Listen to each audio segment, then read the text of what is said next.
Okay, here we go, folks.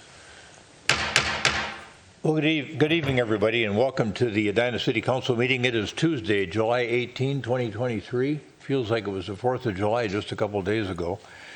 Here we go, zooming through July.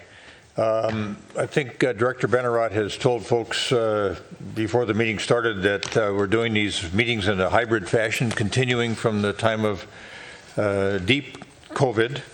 So people may be watching on cable TV or edinamn.gov live meetings or on Facebook, and they're able to participate in the meetings. There's two opportunities tonight. They can call in during public comment and talk to us about something that's on their mind that's not related to anything on the agenda this evening or scheduled for a future public hearing, or they can call in during the sole public hearing matter that we have this evening and address the council there as well. And so we have that number up on the screen. If you're watching from home or some other location that's remote, that's your call-in number. That's the conference PIN number. Press *1 to speak. You'll get an operator. Operator will bring you into Director Benarott. Director Benarott will bring you into the council. And then we'll hear what your concerns are, whether it's a public hearing matter or a community comment matter. So let's now call the meeting to order, and I'm going to ask our clerk, Sharon Allison, to do the roll call. Clerk Allison. Councilmember Agnew. Here. Councilmember Jackson. Here. Councilmember Pierce. Here. Councilmember Risser. Here. Mayor Hovland. Here. Next is the Pledge of Allegiance. I pledge Allegiance to the flag of the United States of America and to the republic for which it stands, one nation, under God, indivisible, with liberty and justice for all. Thank you, everybody.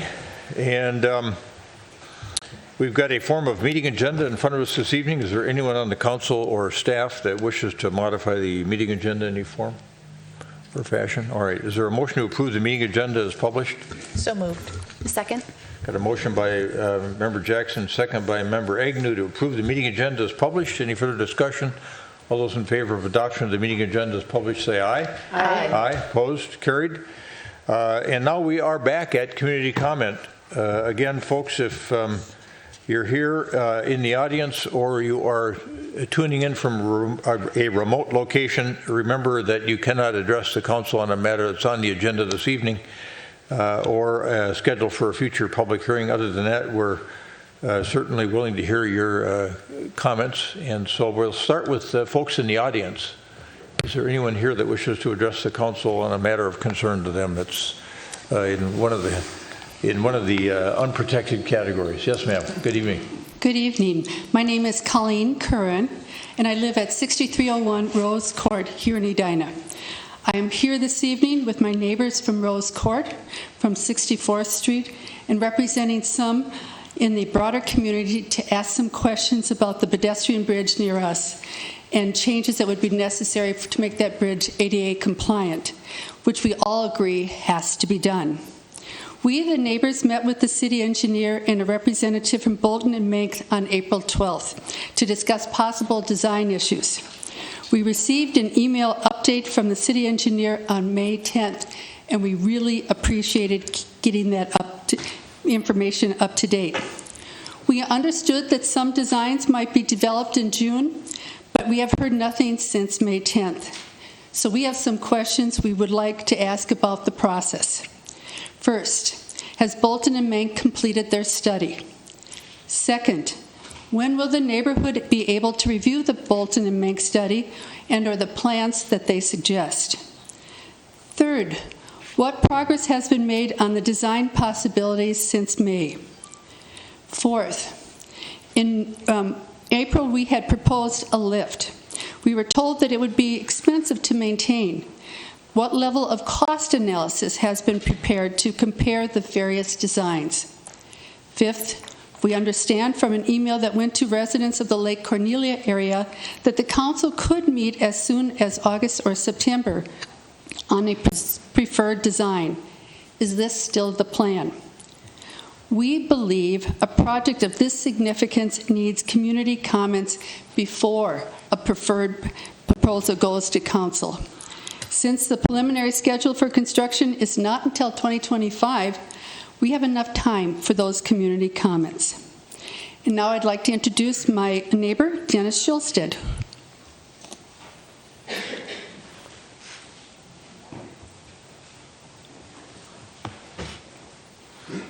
Good evening.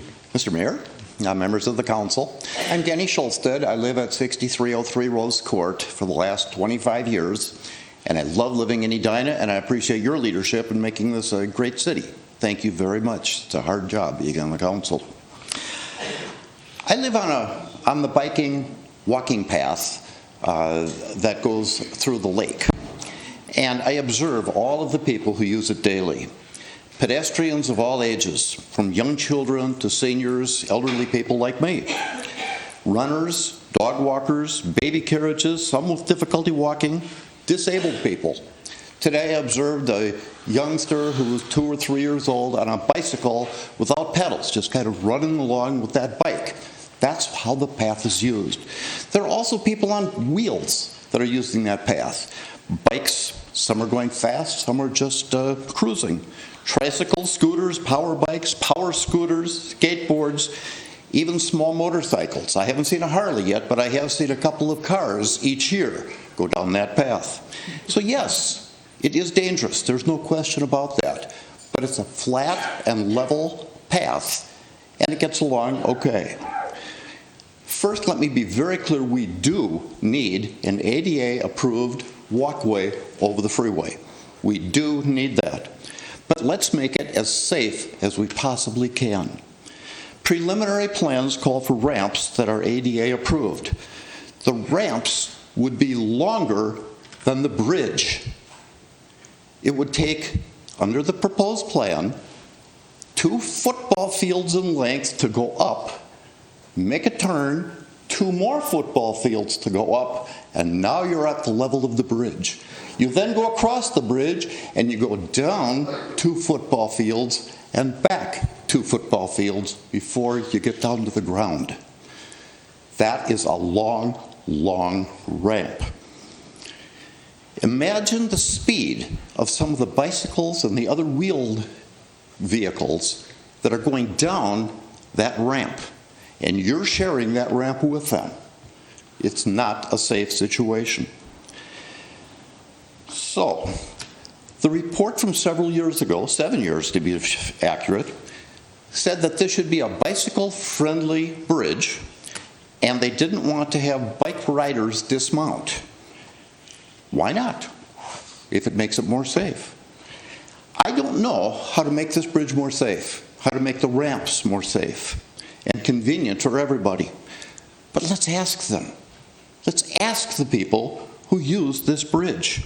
Let's involve the users, the bikers, the pedestrians, the disabled individuals. Let's find out what they really want.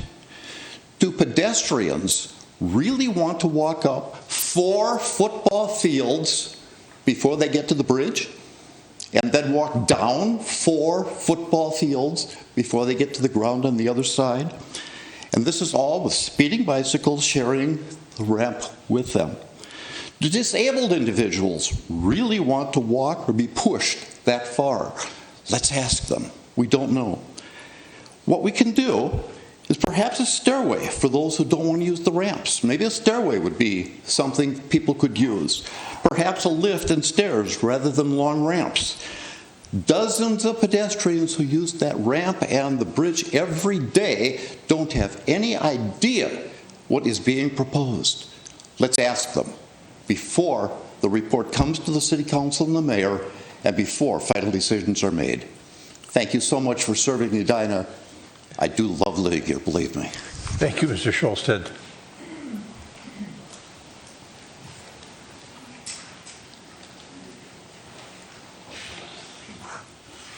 Good evening.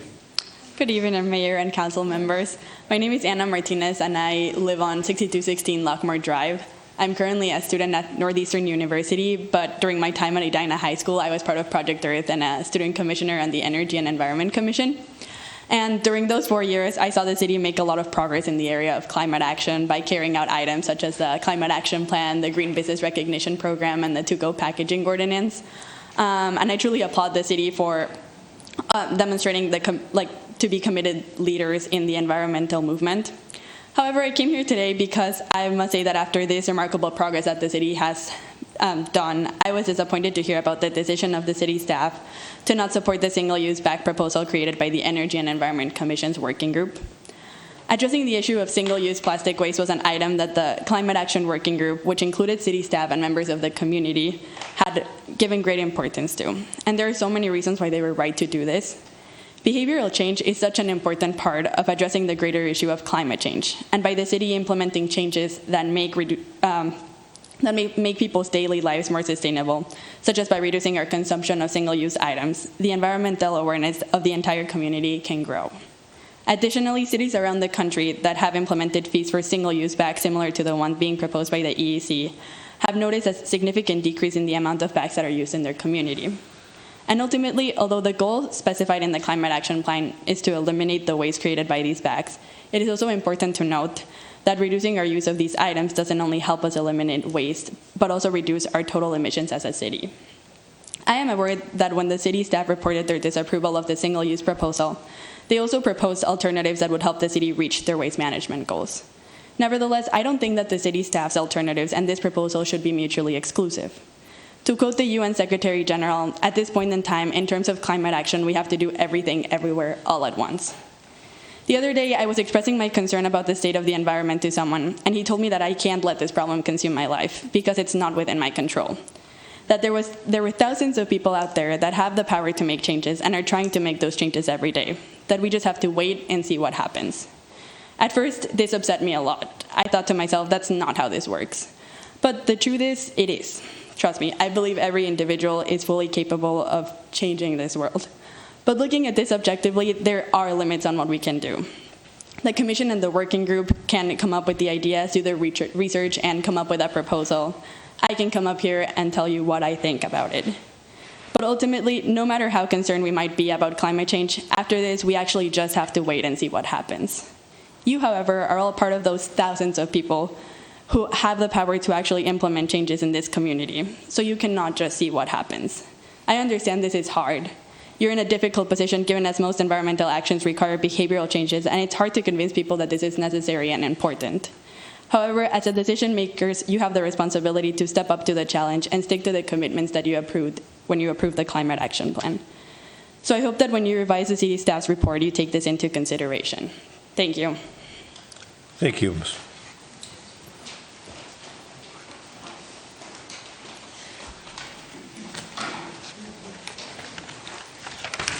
Council, my name is Adam Miller. I live at 7233 Monaro Lane in Edina. I've been a resident of Edina since 2014. I've actually already emailed the council about this, but since there was a meeting, I thought I'd make a community comment. My wife and I signed a contract to replace our rundown deck on June 15th, 2023. Our contractor applied for a permit, but it's been delayed for 4 weeks. Our contract said he heard from the city, and the reason for the delay was that we needed a new survey for our lot, which was a minimum cost of $2,200 on top of the cost of our contract. I called the city to find out why we needed a new survey, because our old survey had a rectangular shape for the deck, although it wasn't built that way. And our deck has a cutout for the garden, but we wanted to make it rectangular for simplicity of the replacement. Making the deck rectangular as opposed to how it's currently configured, it was roughly an increase in size of about 19%. I was informed by the city that because the deck was changing in size, it triggers a new survey requirement. They told me that this was because of a recently changed approved ordinance, but it might be a code, section 36-438, requirements for building coverage, impervious surface, lot coverage, setbacks, and height is the title of it, which requires the city to get a new survey to make sure it complies with the ordinance. My issues are that we're not making a large change to our home or any impervious surface lot coverage. We're incurring a cost of $2,200 for something that will most likely comply with the ordinance. Two, we need to repair the deck because of its condition, and we are only squaring the corners for simplicity to replace. And I was made aware by the city, the person that I was discussing this with from the city, that I'm one of many residents that are in this particular predicament, and I think there should be a better solution in this scenario. My final questions were, can the ordinance be changed or have a common sense solution? Because I think this is going to be a bigger problem as time passes. I'm also upset that I'm going to have to bear a $2,200 cost increase for no foreseeable reason to get my aging deck replaced. Thank you. Mr. Miller, would you give me your address again, please? Yep, 7233 Menardo Lane, Menardo? Edina. Okay. And what was that ordinance citation number? It's 36-438. Okay. All right. Very good. Thank you All right. for that. Thank All you. right.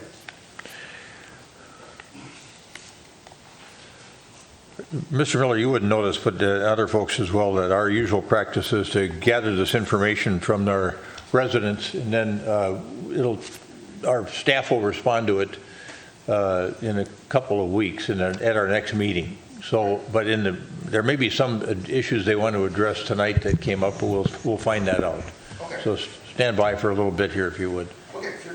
Thanks.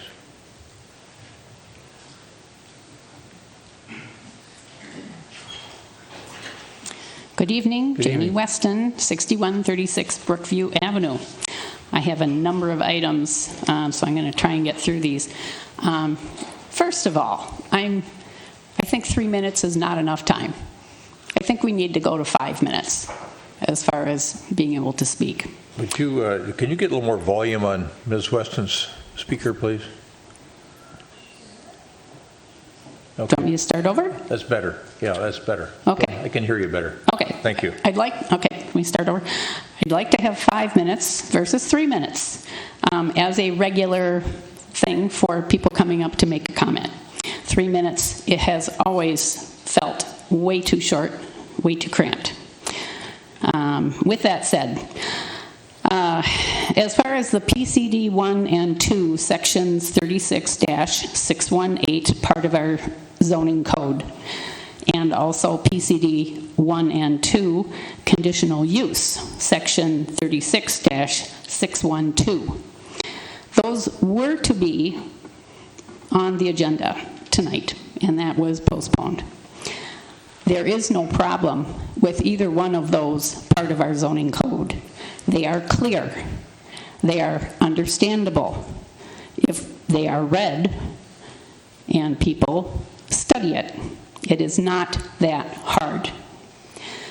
I do not feel that any amendments to either one of these is necessary. The city has not had an issue following either one of these. And a couple cases in point are the 44th and France Lorient project with commercial on the first floor and living space above it. That went just fine. The Market Street, how many stories is it? 6 stories of apartments with commercial at the ground level at 50th and France. City code was followed for that too. The city understands, and planning department understands how these codes are to be followed. There is no problem with it. They don't need to be amended. Also, on section 36-612, conditional uses, I would like to see the wording slightly changed. Instead of total buy-in, it's the very last section of that code, I think it should be changed to total buy-out. It is a buy-out of a developer not wanting to have affordable units in their building. They are buying out of it. I think that is absolutely a necessary thing to change. One word, change in to out. It should be TBO. Public hearing notifications. I was at the Planning Commission meeting. There were 3 public hearings listed as public hearings on the agenda.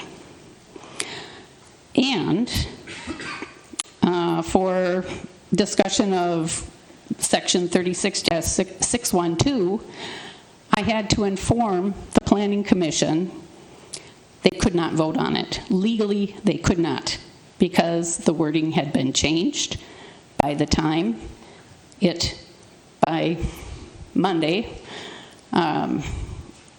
or whenever the day of the meeting was, the wording had been changed so that Code 612 was to also be regarded, and that is not what the public hearing notification notified the public of. This is in violation of what our state statute says has to be done for public hearings at a municipal level. I'd like to see the city follow the state law on this. Another item, the Droolin Moose Chocolate Company that was requesting a variance to change the use of the zoning for their property, how that property was zoned. They were requesting a use change. And the public was never notified, even though on the agenda it said public hearing. It was not in any single Sun Current newspaper, because I get the physical paper. I always check them. I dug 2 out of my bin, recycling bin, and looked. No public notification was given for that public hearing. Something is very wrong here. And that was perhaps explained away, saying, well, it's in relation to the building size. No, I was at that meeting. The statement and the wording used in the staff report referred to use of that property. That is something that is not allowed. You may not change use of a property for how it's said it is zoned for by a variance. That is not legal. There's some mistakes going on here, big ones. People need to pay attention to what our zoning says. It's important. Those are guidelines. They are rules. They are our local municipal laws that the public elects representatives to follow. And I don't see it happening multiple times. You need to be careful with this. The city just got a AAA bond rating. I'd like to see it maintain that. If you aren't following your own zoning and municipal codes and ordinances, that's a big problem. And whoever produces the zoning, or the bond rating for the city is going to have to start paying attention to that. And that will cost everybody more money in the interest we pay and perhaps lawsuits.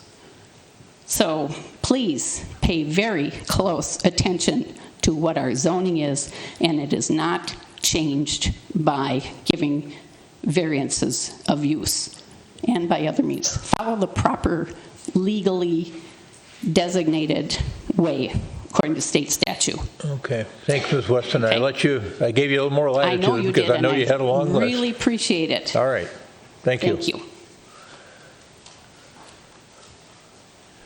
Anyone else in the audience wish to address the council on a matter of concern to them? Okay, let's turn to the, no, I have no callers. all right, interesting. Well, very good. Let's Is there anything on the staff level that somebody wants to address this evening, or do you want to hold for a couple weeks? I don't know. Well, Mr. Milner, did you want to address at least the Rose Court timeline issue? I can do that. Yeah. Yeah, I was wondering about that. That was the ones that were involving the concerns raised by Ms. Weston. I thought that Director Teague would need some time to look at those, but I thought you might be able to comment on the Rose Court timing. Yeah, thank you, Mayor, members of council. On the bridge timing. Yeah, on the bridge timing. I would ask them just to be a little bit more patient. We're working on it. We met with them. They gave us some great ideas. We're developing a matrix, so there's no study done yet. We're not ready to submit anything to anybody. We have about 10 different options, and we're just doing pros and cons on the options. We're doing the cost analysis. We're doing the other things that they asked us to do and look at, the other options. We're hoping to come to kind of a design that raises to the top when you look at all the pros and cons. Once we have that matrix set, we would meet with that neighborhood first and then come to the council to seek kind of a plan of attack moving forward with the option and also the engagement side of this project. We just met with MnDOT on Friday talking about the funding and their requirements, so we really wanted to make sure we met with that group before we got too far even in this matrix idea. So we are planning for construction in 2025, so we do have some time, but we want to make sure we bring the public along and bring the council, get those proper approvals. So we'll be coming back. My initial schedule we just laid out last week was get back to this neighborhood early August and back to council late August. That was kind of our timing for the next steps. Yeah, good. I think we're all interested in a lot of public and neighborhood input on that bridge. It's so well used, and this is our chance to really get it right. Correct. For ADA purposes and other purposes as well. How about Mr. Miller's concern about it sounds like he wants to get at that decrepit deck that he has, that substandard deck, and I don't know if waiting 2 weeks is, how can we help him out? He won't have to wait 2 weeks. I can't guarantee him the response that he wants, but he won't have to wait 2 weeks. I saw his message in my email when I came back into the office yesterday, and I've got it out to different city staff members to comment on. So we'll be back in touch with him soon. Okay. All right, Mr. Miller, that's helpful to you? We'll get back to you as quick as we can. It'll be this week. Yeah. Yeah. We'll get back. Yeah. So staff will get back to you this week. Okay. Good. Thanks for coming in. All right. I think everything else should probably wait until our next meeting. Take a little time to absorb some of the things and look them up. All right.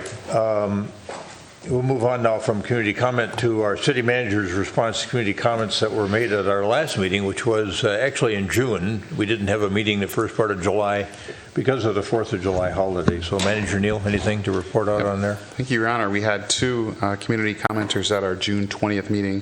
The first was Janie Weston, and Ms. Weston was here to talk a lot about our tree protection, and possibly in her situation, what she was observing is some possible shortcomings of our tree ordinance. One of the things we are learning, and I think we spent some time learning it today, is the impacts of this tree ordinance were perhaps not as well understood at the time of implementation as we are beginning to understand them now. Both some of the areas where it may be too restrictive, and maybe some of the areas where it is not restrictive enough. So we are taking care to note those kind of situations as we enforce this tree ordinance for the first time. This is the first construction season where we've had a chance to enforce it. So we will give this council a report on how that's going, but I can tell you that we are running into some issues with it here and there. The other question, or the other comment we had was from Andy Brown. Mr. Brown was concerned about the fact that the city hasn't announced a reuse of the Fire Station 2. I can tell you that Fire Station 2 will be in place for a few years yet. We will be using that until the new fire station is fully operable. So we do have an intention, and we do have one of our staff members that's working on a reuse plan for that building. So we will bring something to the city council in maybe in a year or maybe even 2 years to let you know how we think we should use that property going forward.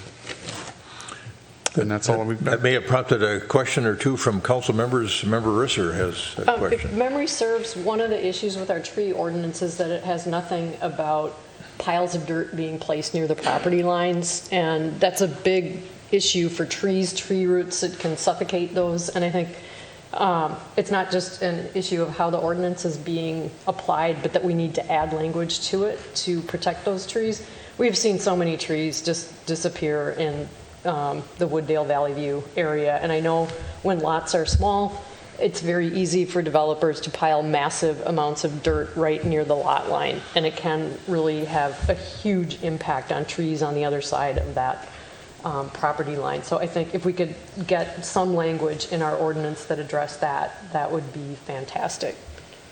Good. Thank you, Member Risser. Anybody else? Okay. All right, let's move on now to the consent agenda. A couple of our council members have wanted to pull two items off the consent agenda. Item 6K, the traffic safety report. Member Pierce wants to talk about that a bit. And Member Risser wants to talk about item 6U, which is the approval of out-of-state travel for her upcoming trip to the National League of Cities meeting in Atlanta, Georgia. So I'm going to request, or I'm going to inquire, does any other council member have an item they wish to remove from the consent agenda? All right. With the exception of items 6K and 6U, is there a motion to approve the balance of the consent agenda? So moved. Second. Motion by Member Jackson, second by Member Pierce to approve all of the items on the consent agenda with the exception of items K and U. Any further discussion? All those in favor of adoption of the motion as stated say aye. Aye. Aye. Opposed? Carried. Let's go now to that traffic safety report, which is 6K, and go to Member Pierce. Thank you, Mr. Mayor.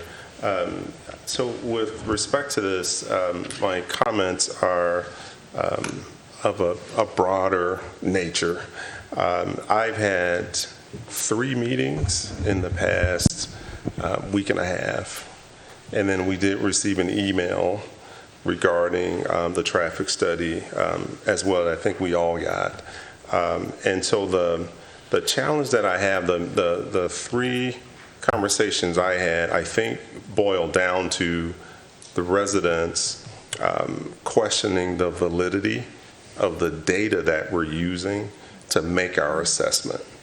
And so I would like for us to pull this and allow staff to come back, perhaps at our August 2nd meeting, to present what data we use, what our standards are, and what our methods are for making these assessments.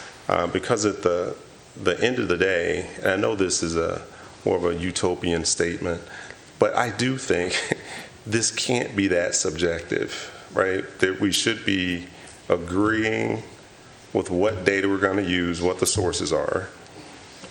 We should upfront be able to say, this is the process we're going to use to assess. And then everybody agrees with that. Once we get our assessment, it should be pretty clear. If there's 5 more cars than the standard, then there are things that we can do in order to calm traffic or address whatever the particular issue is. But more than anything, people have to trust in the process. And what I am sensing is that there's just questions about, like I mentioned, the data, the standards, and the methods. And so my recommendation would be to pull this and then have staff come back and be able to speak to that. Did you want staff to address a particular item on that report, or just generally? Well, can I address Yes. that?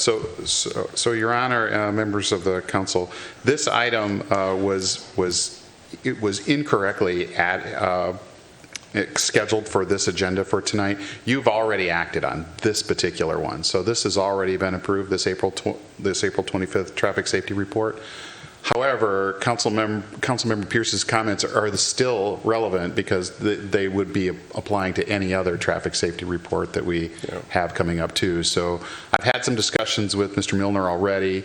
He's ready to make that kind of presentation to council, just to we've done that periodically over the past. It sounds like it's time to do it again. So we're happy to do that at the next meeting. All right, so what's the staff preference on this? Well, for this particular one, we were proposed that we just delete it from the agenda. There's no action required because you have previously acted on it.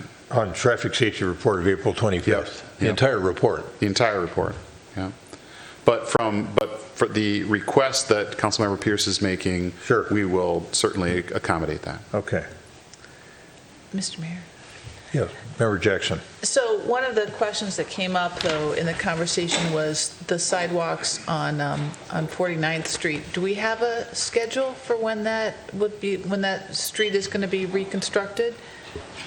I can bring that back next time when I come chat. I'd appreciate If you have that. other questions you're looking to have answered, Well, there's we no can definitely- sidewalk, and it's a busy street now with the 49th cut-through Street? traffic, and it's dangerous. A lot of little kids in that neighborhood. So Yeah, I just can- to see when they could expect to get the sidewalks there. Okay. Thank you. So do we need a motion to remove 6K from the agenda?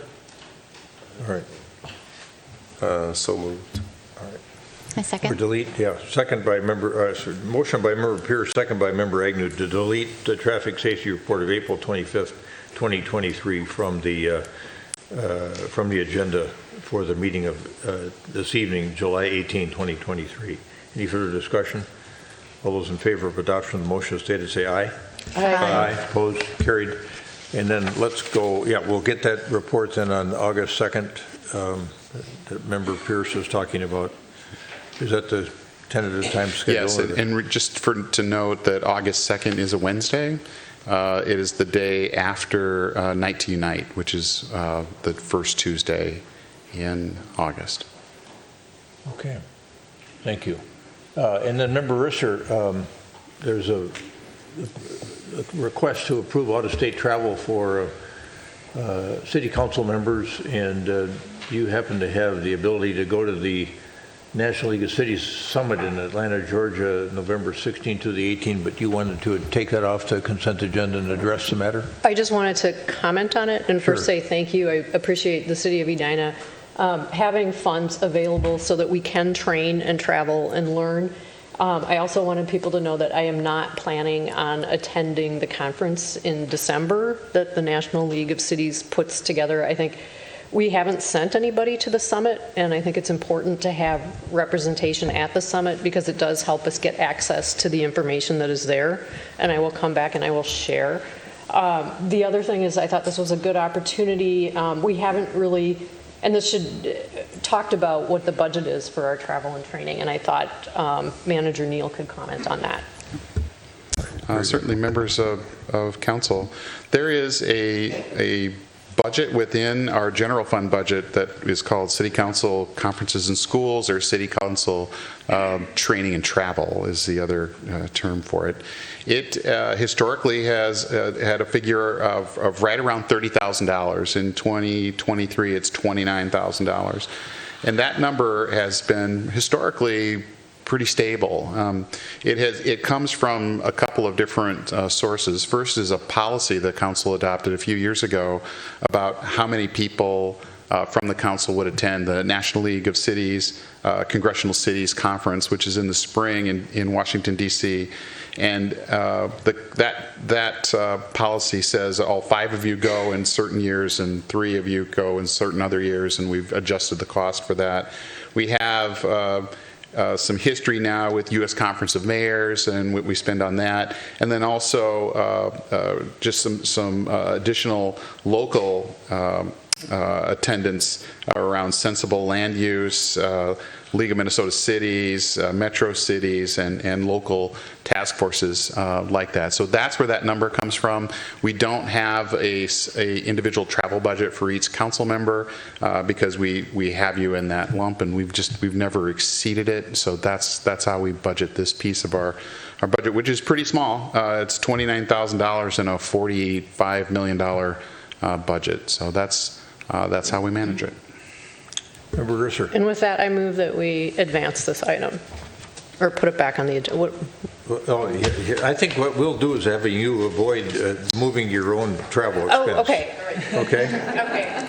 I think I want to stay away from that. Point taken, thank And I'm you. going to have one of your other colleagues suggest that we pay for your transit, travel. So moved. Cover all right. Second. Motion is second. Motion by Member Pierce, second by Member Jackson to approve item 6U, which is out-of-state travel approval for Member Risser to attend the National League of Cities Summit in Atlanta, Georgia in mid-November 2023. Any further discussion on that item? All those in favor of adoption of 6U, say aye. Aye. Opposed? Carried.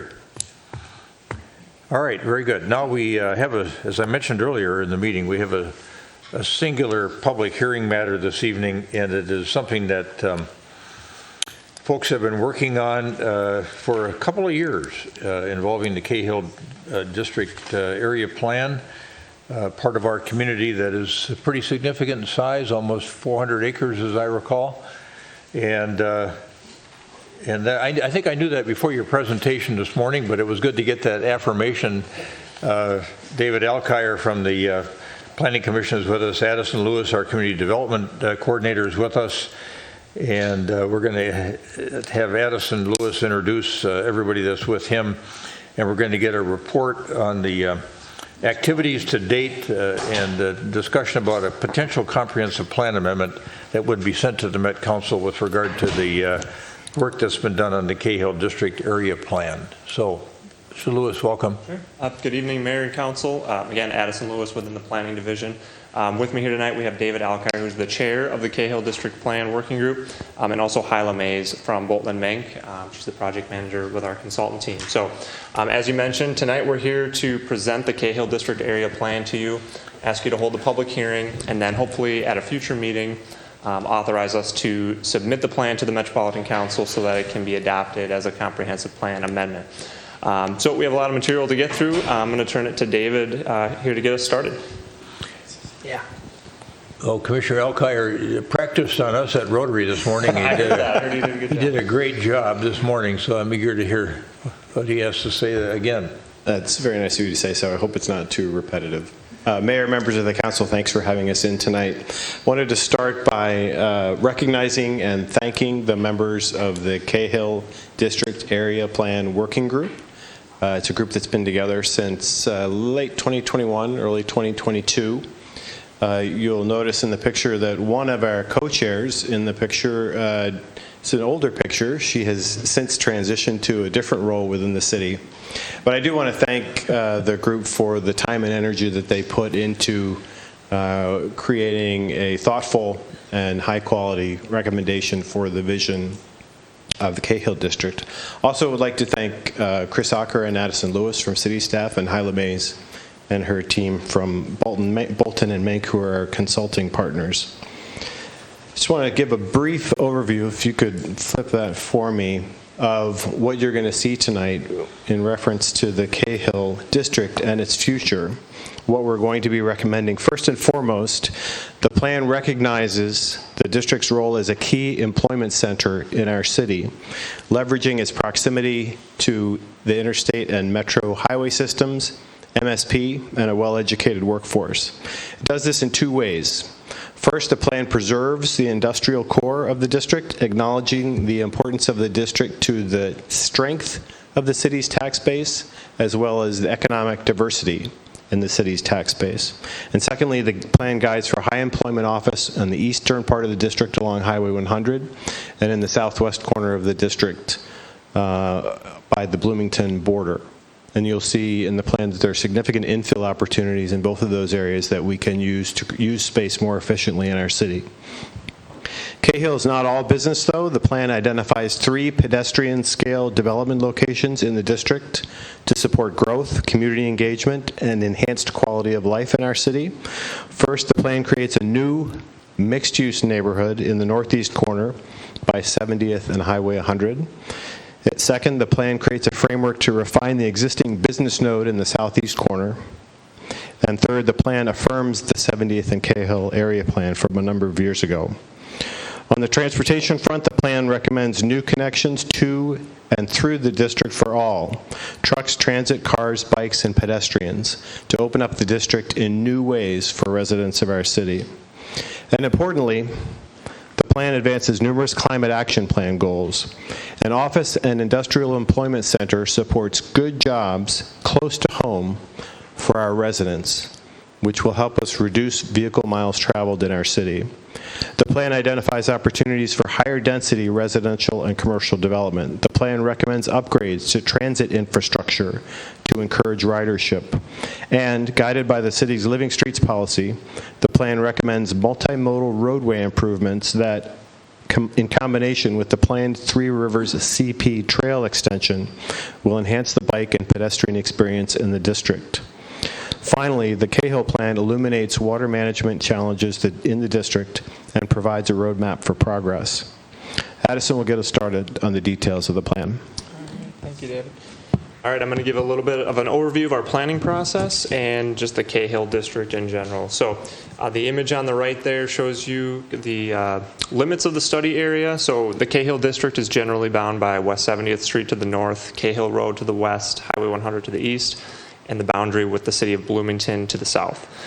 So this is a very important area economically for the city. There are over 250 businesses in this area, and we believe somewhere between 4,000 and 7,000 employees.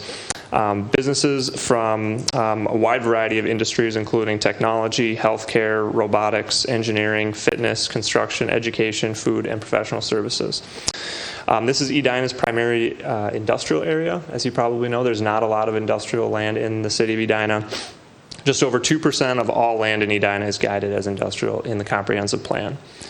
This area was developed in the 60s, 70s, and 80s. Prior to that, it was mostly farm fields and low-lying wetlands.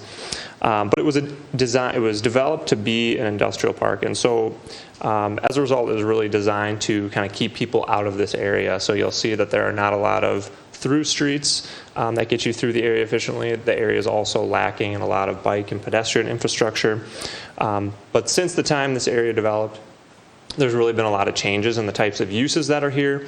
We've seen an increase in the number of community-serving uses, so things like fitness gyms and a brewery, places of worship, schools, daycares that are drawing more people into this area.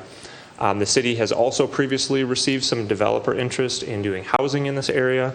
And so as a result, this area was identified in Edina's two previous comprehensive plans as an area that needed further study.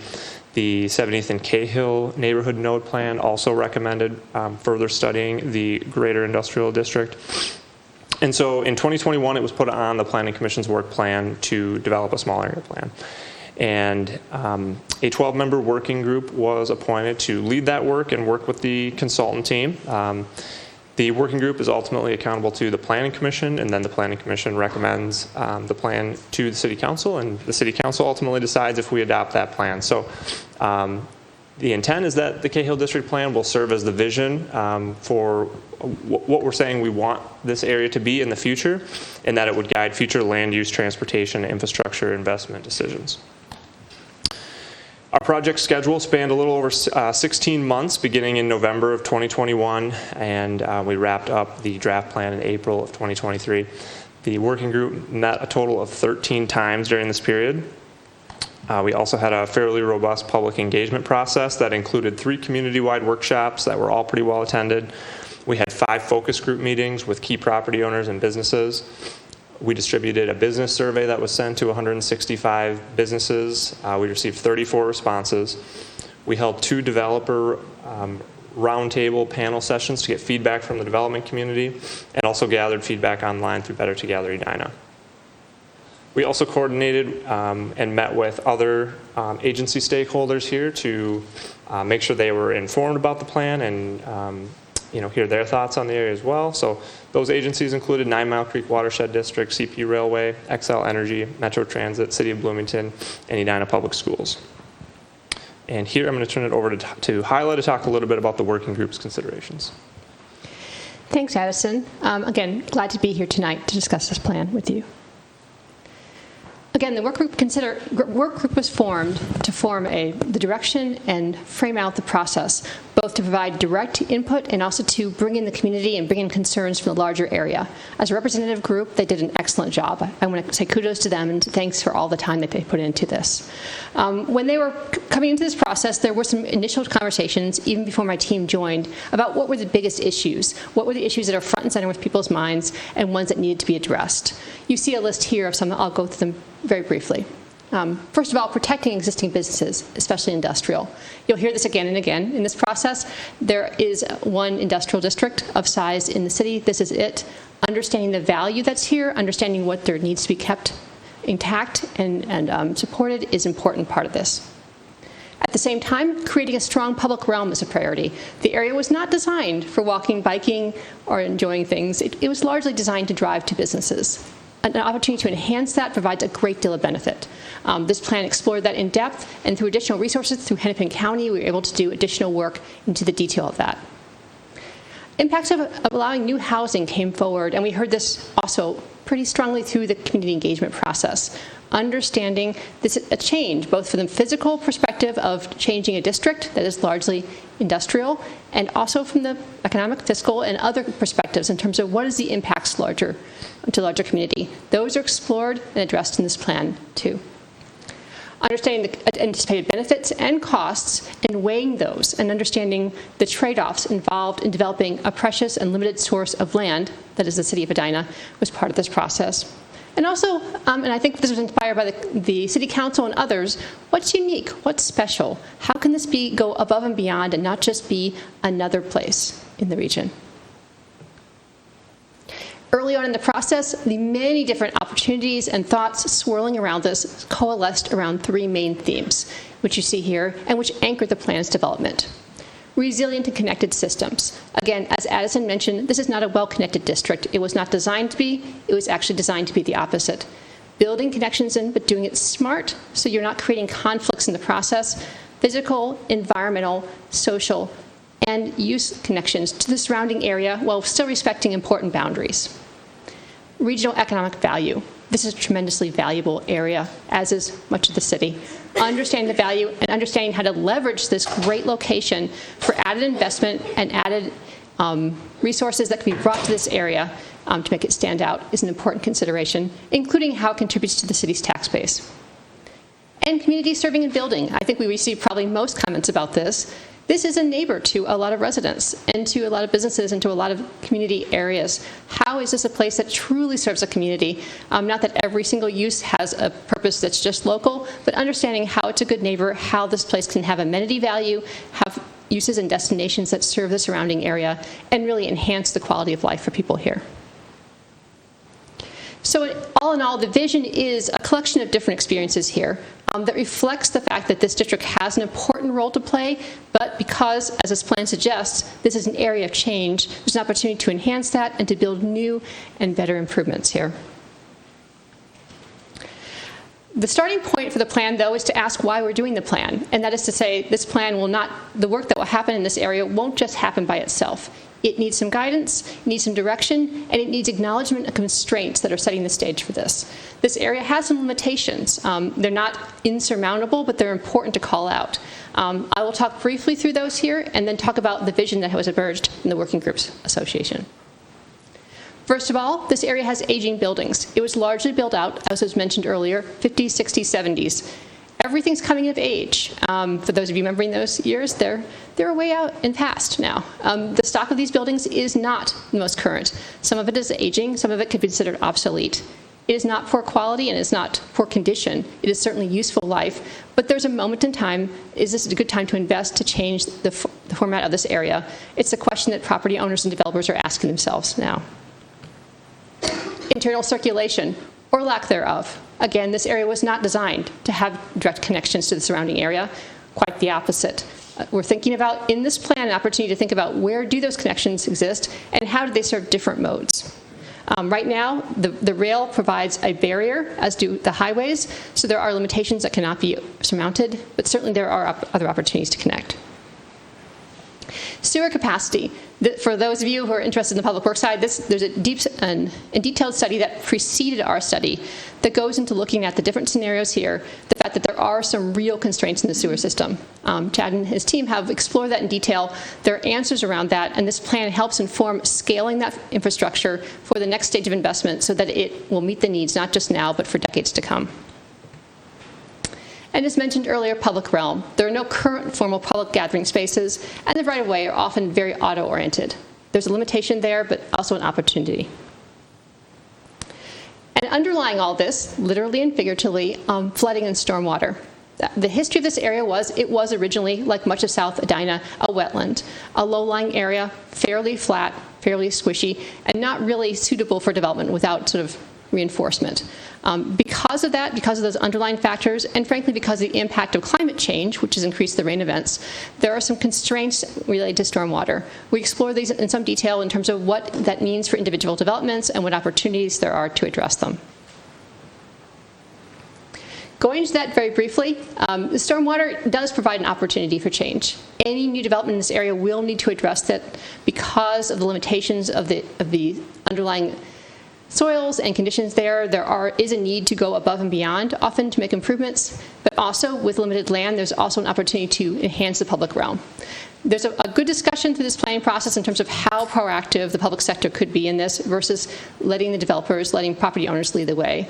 The plan leaves it open to different opportunities for collaboration, but does point out the value of working together so that those spaces are used not just to meet functional needs, but also for sustainability and public realm improvements. Without going into the details, which are laid out in the plan, there are some different scenarios explored in terms of how that can be accommodated, what that looks like.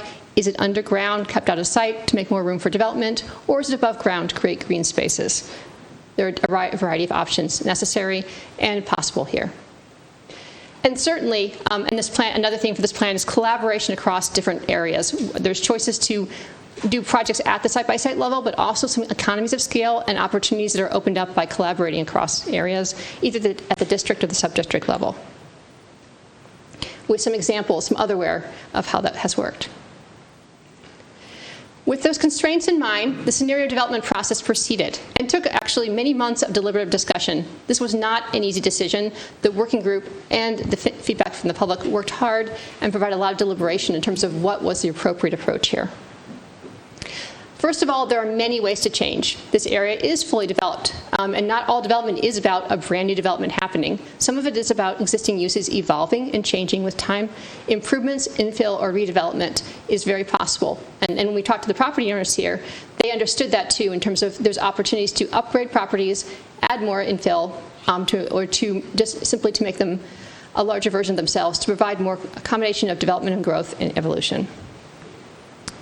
We also thought about the fact that this area has an organizing framework already. There are different components here that are already sort of the building blocks of this area. And literally in our exercises with the public, we use these as building blocks. A neighborhood node, the 70th and Cahill area, a business node right near the highway, an industrial core, and then sort of these districts around the edge which have the ability to flex and change, and which are the ones where we explore the most evolution of different processes. These were used as the building blocks to say, for these sub-areas, what makes sense, what do they look like, how do they work, and what are the development opportunities that exist in them. We see 4 scenarios up here, and they all are 4 in the plan because we wanted to lay out the working group's process to get to their answer. Scenario A is where the plan lands. This is the scenario, which we called open for business, just for a shorthand, that is focused most on industrial and commercial and office development. It is most, of all the 4 scenarios, it is about maintaining the core as well as reinforcing existing office districts. As I mentioned earlier, there is some limited mixed-use residential development in the northeast corner, and of course already the vision for 7th and Cahill in this northwest corner, but largely maintains the industrial, office, and employment face of this area. These other options are also explored, and there's some detailed discussion in terms of what that actually means. I can say that the solution to get to there was not a simple one and not necessarily unanimous in the discussion, to acknowledge the fact that people had different opinions about what was important here and what should this district provide for the city as a whole. I will go a little bit into the detail of that actual scenario A looks like in terms of the direction, as well as some public realm, and then turn it over for discussion. As mentioned earlier, because this is a big area, because it functions as a series of places and not one place, the land use vision here and the development vision is focused on some sub-districts here, the neighborhood nodes, the mixed-use district, business node, industrial core. You see in here a conceptual idea with yellow of largely buildings which could maintain largely as is, be renovated, rehabilitated, improved, versus purple, which shows areas that could have infill development, possibly in large underutilized parking lots. I say could because this does not prescribe one or the other per parcel, but does lay out what it seems like likely scenarios. I will not go into detail on these, again, for the purpose of time, but for each of these areas, there's sketches, visions, precedents, and guidance in terms of land use, transportation, and public realm, and how these areas can function. The business node near the highway, the industrial core area in the center of the district, a high employment district along the southern boundary, which again abuts the Bloomington area, neighborhood mixed use, up in the northeast corner, the new mixed-use district, which builds around some current individual residential buildings which are in this district but don't have a cohesive home. Because this was one of the areas we discussed the most in terms of the change here, it was largely about making this area whole, making this area function well, and making this area a true mixed-use neighborhood, not a collection of individual uses. The public realm plan was, again, an augmentation of the original scope, and we were grateful for it because it is such a critical component. This is what the work of the city can take on in terms of public works, in terms of infrastructure. It is also the work that's taken on with individual developers as they come in and seek to upgrade their properties. The public realm plan focuses on areas of potential improvement throughout the district, looking at enhanced streetscape, gateways and wayfinding, pedestrian-oriented activity areas, stormwater opportunities, street network improvements, managing around the existing rail, but also the CP trail, which is not the same thing, it's a new trail. The intersection at Dewey Hill, and transit improvements. Each of these sections is explored in detail, separately, and also is how they fit together. The typology shown here of the multimodal connections shows that this is seen as a connected network. Because of the limitations of the roadway network, it is not a neat grid. It follows around the current constructed connections and also provides some opportunities to think about new connections to make it a more connected network and to serve different modes better. We did emphasize in all this, though, that this is still, as a working district, needs to move trucks, needs to move freight, and do it safely. At the same time, bringing bike, ped, and others into it, we want them to have safe, rewarding experiences that do not conflict with those traffic patterns. Because of that, there's some overlapping different networks to try to manage that within a limited space. Of course, it's still open for some interpretations to the details, but that was the intent of the plan. Next steps. Turning over to Addison. Yeah, I can take this. So yeah, as was mentioned, our intent is to submit the Cahill District Area Plan to the Met Council so that it can be processed as an amendment to our comprehensive plan. So in order to do that, there are some just some changes to the broader comprehensive plan that need to be made just to make them consistent. That's just so we can get it through their approval process. So I think you have an attachment in your packet that's called Associated Comprehensive Plan Amendments.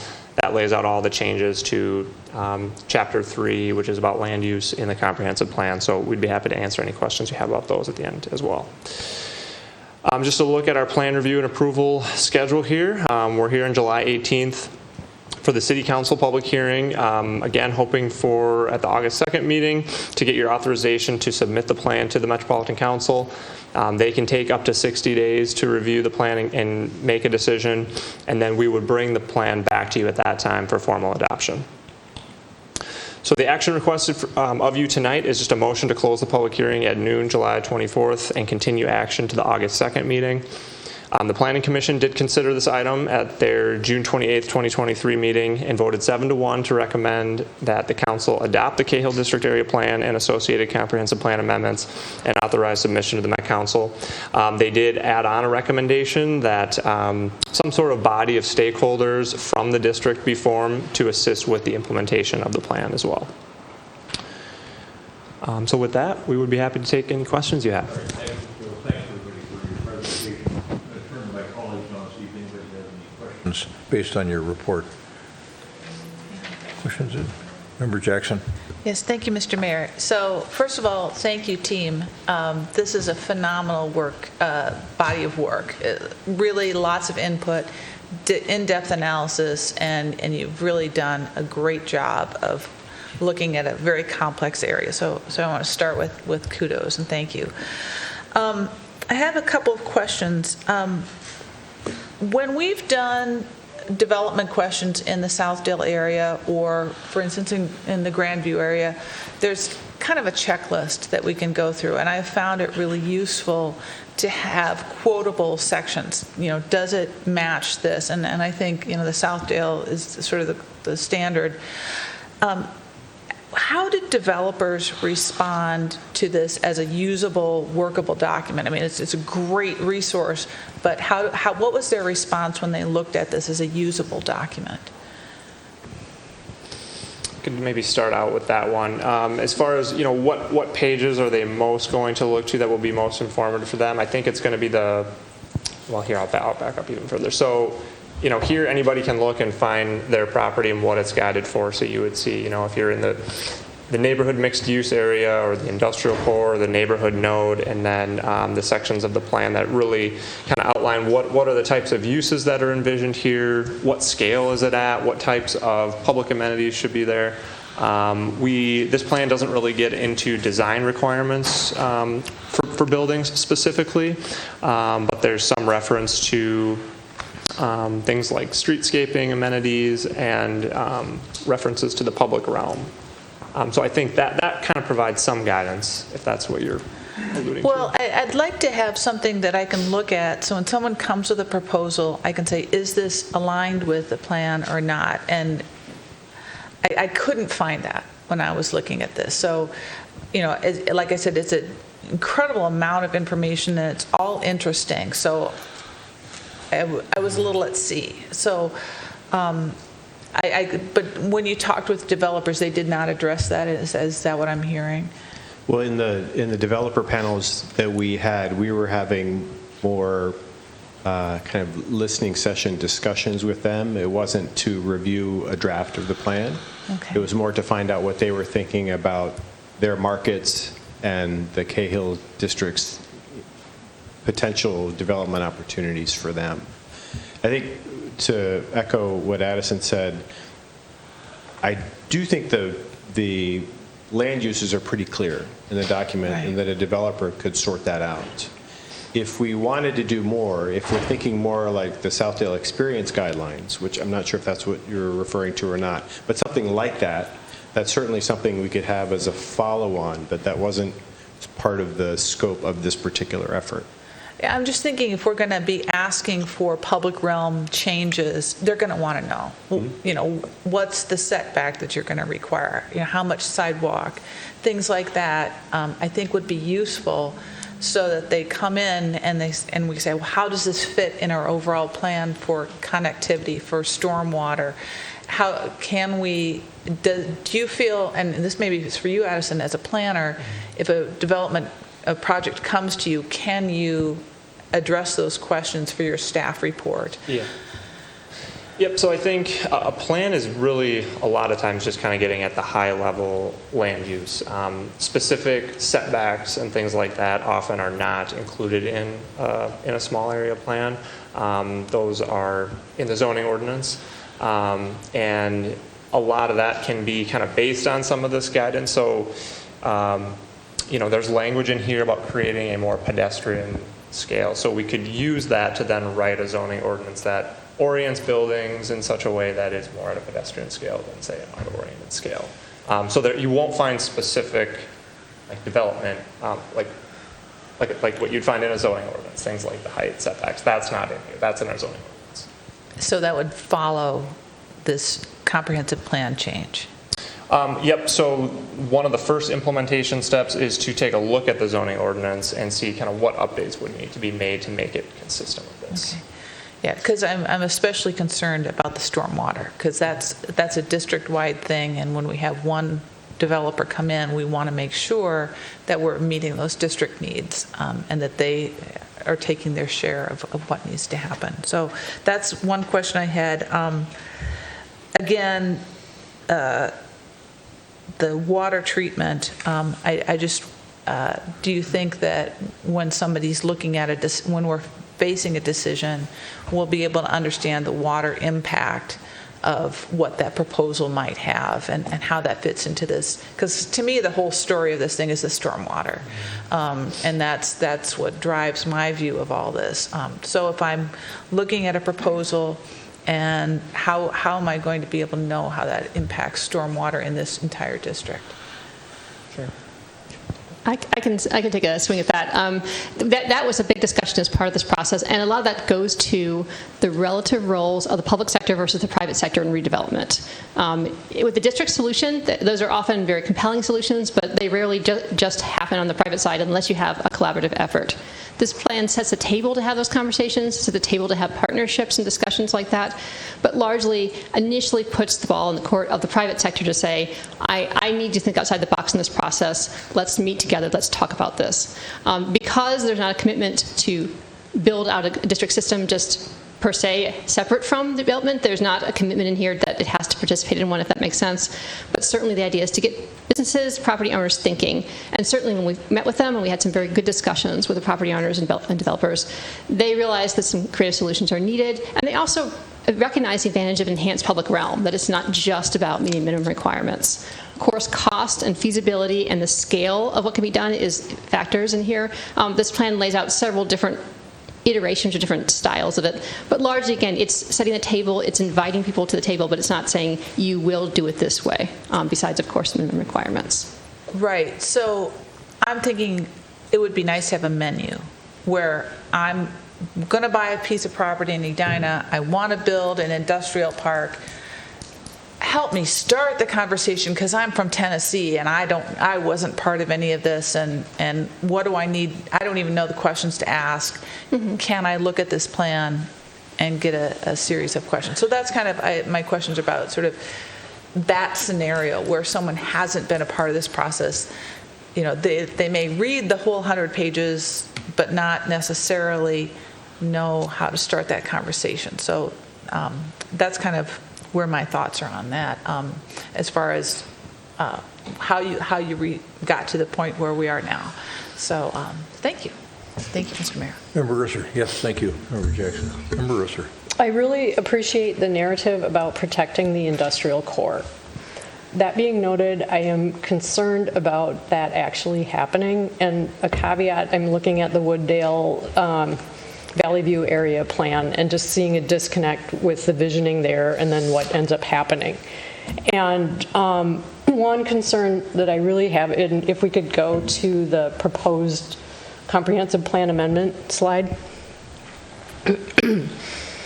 Okay, looking at the north area and the Ohms cul-de-sac, and then looking at those 5 parcels that are now industrially zoned, and so they're the ones that are west of the 9 Mile Creek, and having those go to office residential, and knowing that we haven't specified how large a lot, if a lot needs to have mixed use. We haven't designated that yet. This came up in the last HRA meeting. We have no code standards about that. So we're getting purely residential in the office residential, or maybe residential and a Starbucks. So I think as we look at this, and it really makes me concerned that that whole industrial area, you know, you could end up, I did the math, I looked on Hennepin County website to see the acreage. You could have over 1,000 residents near that cul-de-sac. And you also, if you look at the code, If you are across from a residential property and you're industrial, you have to have a 75-foot setback. So that's bigger than the 50-foot setback. And I did walk the industrial area yesterday, thinking about the additional traffic going up to a cul-de-sac for that potential, even if it wasn't 1,000 new residences, but even if it was 300, how dangerous that's going to be. And I really feel concerned that we're not keeping those 5 parcels industrial. And I think that the creek should be a barrier there.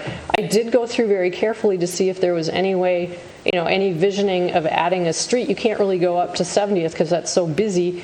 You can't, go through the substation, and then you've got the creek. So I'm very concerned about those being rezoned in our comprehensive plan. So I do just want to underscore that. The other thing is, as I look at this and we talk about adding more residential units to the Cahill area, it seems as if it's going to be the same old that we keep doing, high density rental units. And, how can we get away from that? I did hear frustration from Commissioner Miranda when he was talking about all of the land that I believe is going to remain business.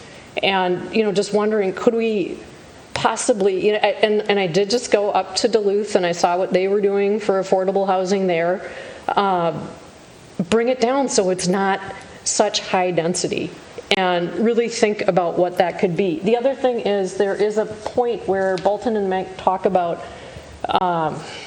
having a cap at, I think it's 60 or 50 instead of 60 in the planned commercial zone. So there's some ambiguity there. Are we talking 50 or are we talking 60? And again, in the Wooddale Valley View area, we now have 3 properties, 3 developments that are pure residential in the commercial node. And the problem is, yes, okay, there was the vision that said it should go to residential, but because it was never, ever rezoned to residential, it just moved ahead, and there really wasn't a chance to analyze the project in terms of residential standards. The lot that's being built right now is 11,691 square feet. You need 15,000 square feet for 1 double dwelling unit. We're putting 2 on that. And it's supposed to be our gateway, and it's supposed to be safe for kids to bike, to walk, all of that. And so I'm thinking about our industrial zone, and I worked in industrial zones a lot. I had spent summers at different facilities, filtration places and all that. And I get the import of vehicles being able to move confidently, and it seems as if we really need to be careful about what we're doing in that northeast corner there. I really wish we could keep the creek as a barrier and not go ahead and flip those parcels. And I also think it would be nice if somehow we could figure out how do we get lower density affordable so that it's not all rental and packed together. So those are my top concerns.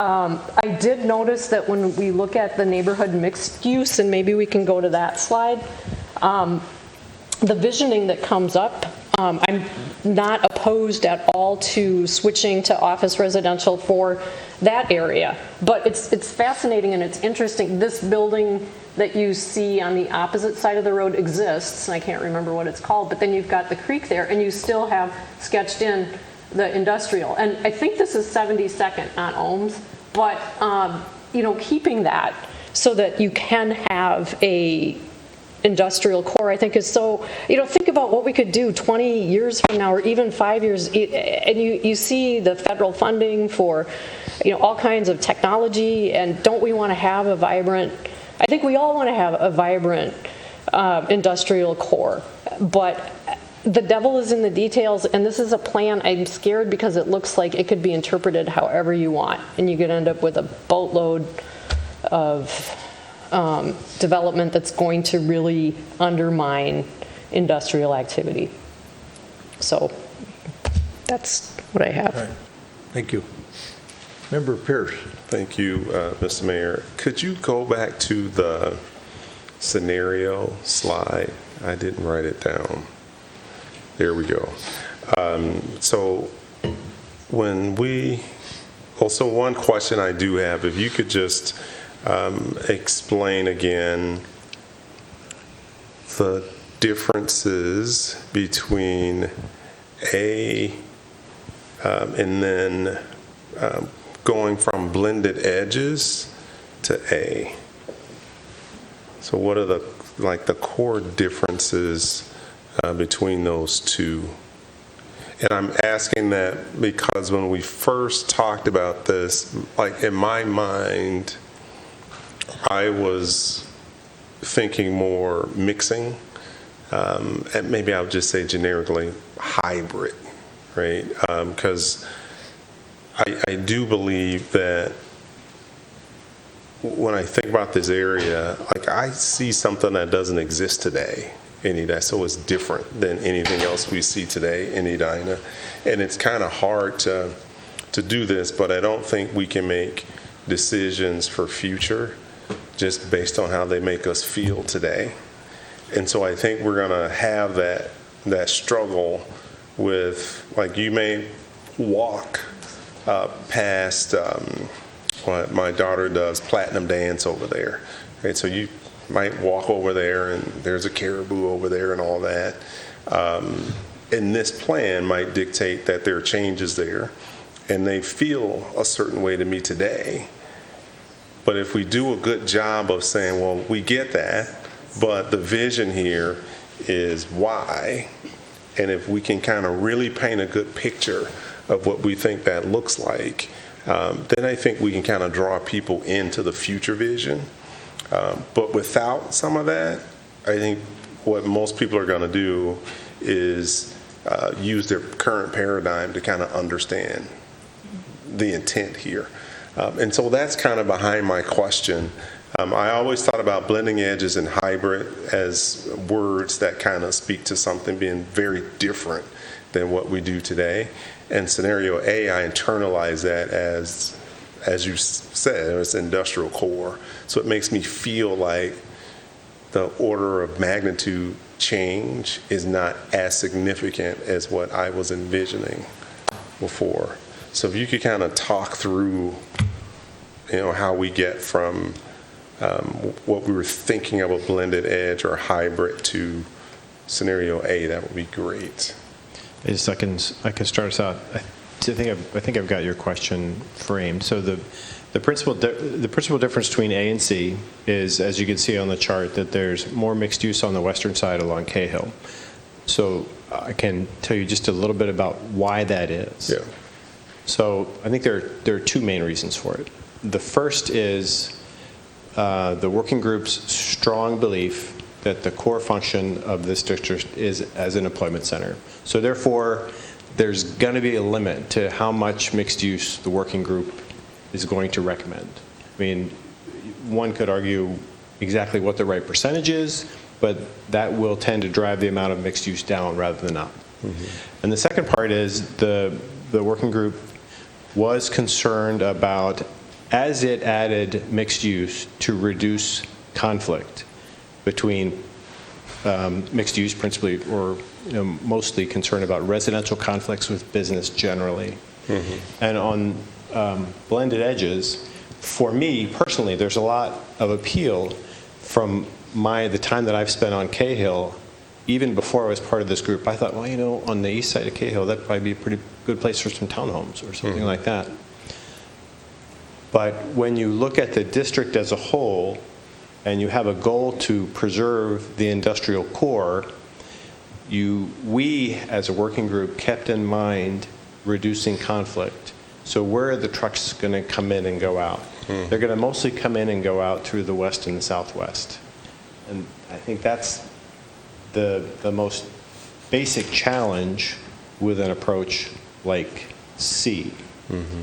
And the working group was more comfortable with the neighborhood node and the neighborhood mixed-use node on the north side, as separate as, in this, it's 380 acres, it's big, but it's not that big, as separate as you can make it, have the access for that type of land use towards 70th and 100, mm-hmm. generally, I mean, not restricting it, but that's where you would encourage it to go. And the commercial traffic, particularly the industrial traffic, to the south and the west. Okay. No, thank you for that. So I think as we go forward, like those kinds of descriptions to me, like help internalize what we're seeing on the page. So industrial core, well, that means something to everybody, which is typically what's there today, right? We get that one. When you described that node A, the north, what is that, northwest, the neighborhood node, and describing, well, that's there because we want to reduce conflict between industrial traffic and residential traffic. Oh, okay, that makes sense. And so I think if we can do a little bit more of that in some of this, I think it'll help people internalize what a true small area plan is, and kind of demystify some of it a little bit. And then the other comment, I did like one of the comments I made earlier is that sometimes communities take concrete and parking lots and just convert them into green spaces, like for no reason other than we want green space. And I thought the example that you gave, where you had a building there, it had some solar panels on the top, and then over on one side you had a little green space. So it felt like you were trying to promote this smart use of what's there, and being a lot more purposeful in the choices that are made. And I think some of those comments kind of go back to Member Jackson when she talks about having that menu. I kind of like us being more direct with developers to say, yeah, this is what this is intended to be, this is what we need, this is what we want, to just help them really start to lean into helping us build this new future in the Cahill space. So thank you. Member Agnew, Thank you, Mr. Mayor. former co-chair of Yes. the task force. Yeah, I mean, it's really fun to see the progress that's been made, and former Commissioner Alkire, chair of this plan, Alkire. I appreciate all the work that you did, especially going into it with two people and having to conclude it with one. I have a lot of thoughts about this, I think, especially being as deep in the details up front as I was. So I'm going to start with a couple of questions. And I do genuinely mean this. Like, what's the big idea? And I think that this is kind of echoing, Member Pierce's kind of sentiment of, if you're in an elevator and you have 30 seconds to tell someone what the transformation is for the Cahill district, how would you summarize it? I guess the direct answer to that, Member Agnew, is that the big ideas are not always transformative, and that the big idea for us as a working group was balance. I think that's a guiding principle that we had as a working group. And we were balancing preserving important assets for the city, and at the same time trying to create some new spaces on the northern side of the district where we could have successful change and increased vitality and increased quality of life and different things. So for us, the big idea is balance. But I would fully admit, it's not the most transformative area plan you'll ever see. There's just no doubt about that. Anything to add on that? Yeah, I would say I agreed from a land use standpoint, it's not changing a lot of what's here. And I think that came out of a realization of the group that maybe what on the surface looks kind of tired and it's been there since the 60s is actually pretty great, what we have there. And so I would say the big theme is really kind of taking what's there and trying to make it better and enhance it, and recognizing that the uses have changed since the 60s and 70s, and we have more people coming in here. So really, I think this is a plan that doesn't focus so much on changing, reimagining what's here in terms of land use, but making it more accessible, making the public realm prettier, making it easier to get around on foot or by bike. So that's what really, I think, stood out to me in this plan. If I can make a third and just chime in briefly, I agree with everything that's just said, but I think that one thing that also came in this process is because this is an industrial district, because we're talking about what is the future of industrial, what is the future of work, what is the future of office. The short answer is we collectively don't know. That is not a defined answer. That's not saying, oh, we know exactly what the industries are. If we did, I guess we'd all be in the stock market business, not the planning business.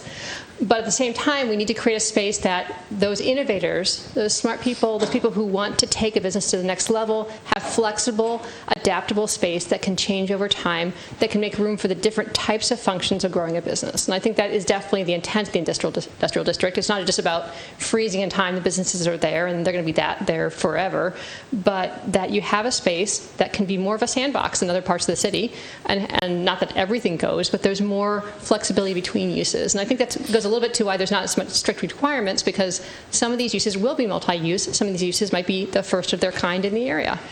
We don't know that for sure, but we want to create a situation where the best and brightest minds of this area who are thinking about what's next for office and industrial can step up. So that's not necessarily innovation on the public side, but it's making space for innovation on the private side, of course within the appropriate barriers that you're not creating negative impacts. But for me, that's part of this, is it's stepping back a little bit and hoping as the implementation checks and suggests, that people can step forward with good ideas. Thank you. Thank you for kind of going into that level of detail.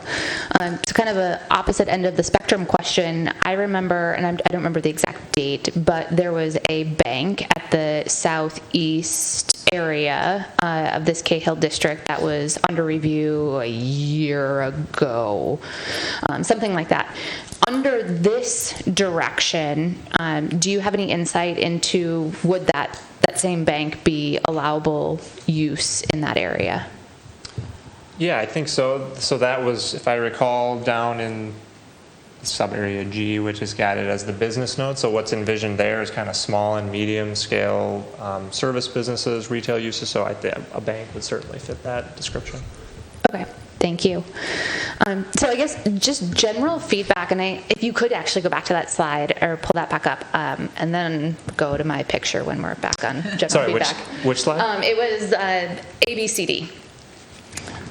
So as I'm reflecting on this, and I remember, as we were voting on some of this in the initial meetings, I really feel that scenario B, that focuses a lot more on the mixed use, is more of that delicate balance that I know that we're trying to weave with this type of plan. A couple of the things that stuck out to me as we're listening to the presentation today is a lot of preservation. It affirms what's already there. It illuminates challenges, right? Like those are all things of what are we doing to keep this area the same. And I think that there's a reason that we were tasked, we being the collective city, 2 comprehensive plans in a row with doing this evaluation. And it's because this is 380 acres of prime site that we know is going to face some type of transformation. And I think it's really, it was on us, and I'm a part of that, to come up with what is this big idea and how will this change and evolve. And I'm really not seeing that in this plan as it's presented today. If we take a step back and we look at, the Twin Cities metro area grew by 11% from the years 2010 to 2020. And so if we project out like a relatively similar increase in growth, and if Edina were to increase 10% of population from the year, we'll just even say in the next 15 years, right? That's approximately 5,000 new residents that would be coming to Edina. And so when we think about an area of 380 acres that is prime location to have some of this transformation and to be able to meet some of those needs of our changing metropolitan area of the Twin Cities, I really view this as being an area that we could give a lot of vision. And I think that there are so many ways to do this, right? I I saw a lot of the concerns that you all did. We all read the same Better Together feedback, right? The things that people talk about are emergency services in our schools. And those are both really important things, and those are things that we pride ourselves on as a city to Edina. But I don't think that those things are negated by coming up with a transformational plan for this district. I think that those are challenges for us to consider of how do we navigate that, and how do we continue investing in the things that are amazing in Edina while also understanding that there's going to be some level of transformation. And I think that my other members said some really key things of how can we really encourage lower price point owner-occupied residential. I think of a tiny home neighborhood or something like that, of like, where's the big idea of how we can interweave sustainability and walkability with residential and mixed use and kind of everything that we need. And I know in some of the earlier, and I know it didn't make it to this final plan, so I'm kind of getting some of that preview, but I saw the vision of what would it mean for this wetland space to be interweaved with housing and walkability, and it was beautiful. And it's those types of things of what's the big vision and how do we still invest in this industrial core, right? Industrial core is a part of all four of these scenarios that are on the screen. But I think that there's a way to have that balance of weaving the industrial core with some of these bigger visions that are really exciting and really can be that thing that we as a city are proud of as we're putting together this plan and putting it forward. So again, thank you for all of the work, and I hope that inspires maybe some other members. Well, you're about to get one more opinion here on this in this diverse world that we live in. But mine's reinforcing of conclusions you came to.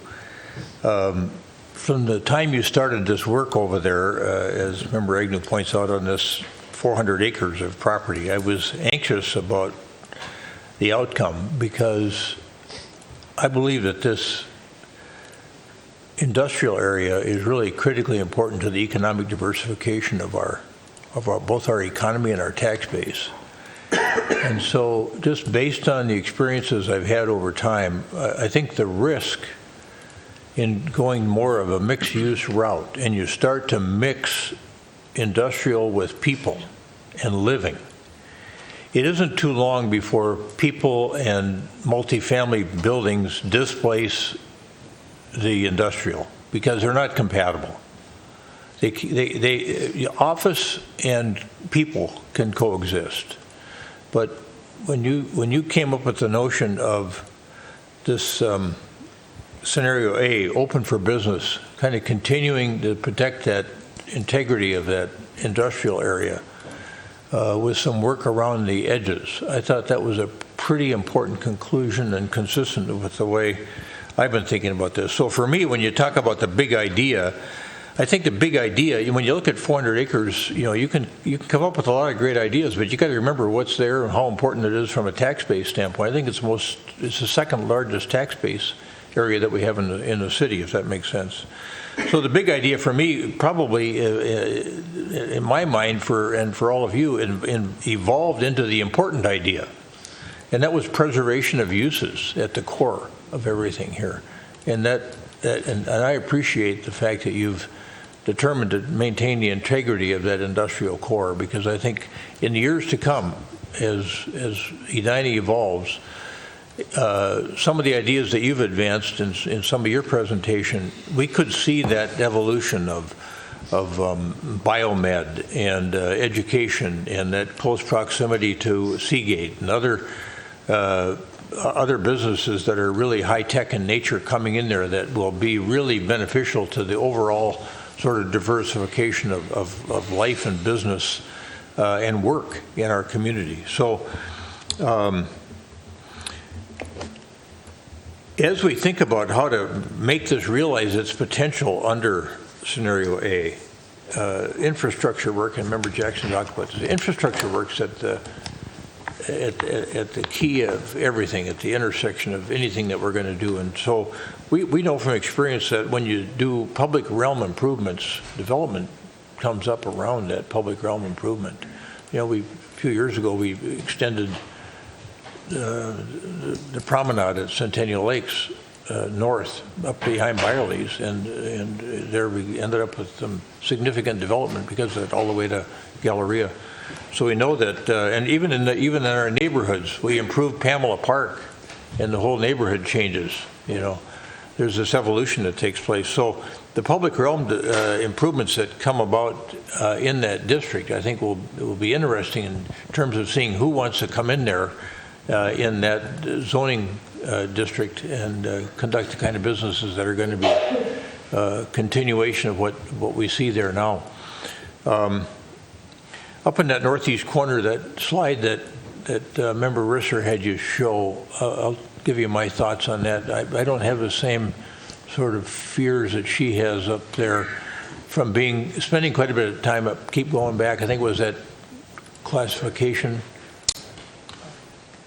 Public realm, yeah, it was that public realm slide. This one, we were a little worried about what's happening, you know, west of the creek on Creekside. The thing that I've always thought about when I go back up there off Ohms Lane, on the backside of Creekside, and I know some of the people that own those commercial buildings back in there, it always struck me that was a great place for multifamily housing, because it's like 50 yards from the bike path.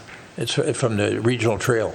I mean, it's just a short hop, skip and a jump across to get on that system. And then you've got that large wetland area that Member Agnew talked about right behind there to the southwest that could become quite a beautiful green space if it's done properly. So that is far enough away from me from a physical separation standpoint and a land standpoint, you know, with the marsh and everything else back there, and then Xcel Energy is over to the west. I don't see a risk of diluting the core function of the area on industrial by doing some of the things that you're suggesting up in these little corners of the district. So I personally feel pretty comfortable about that.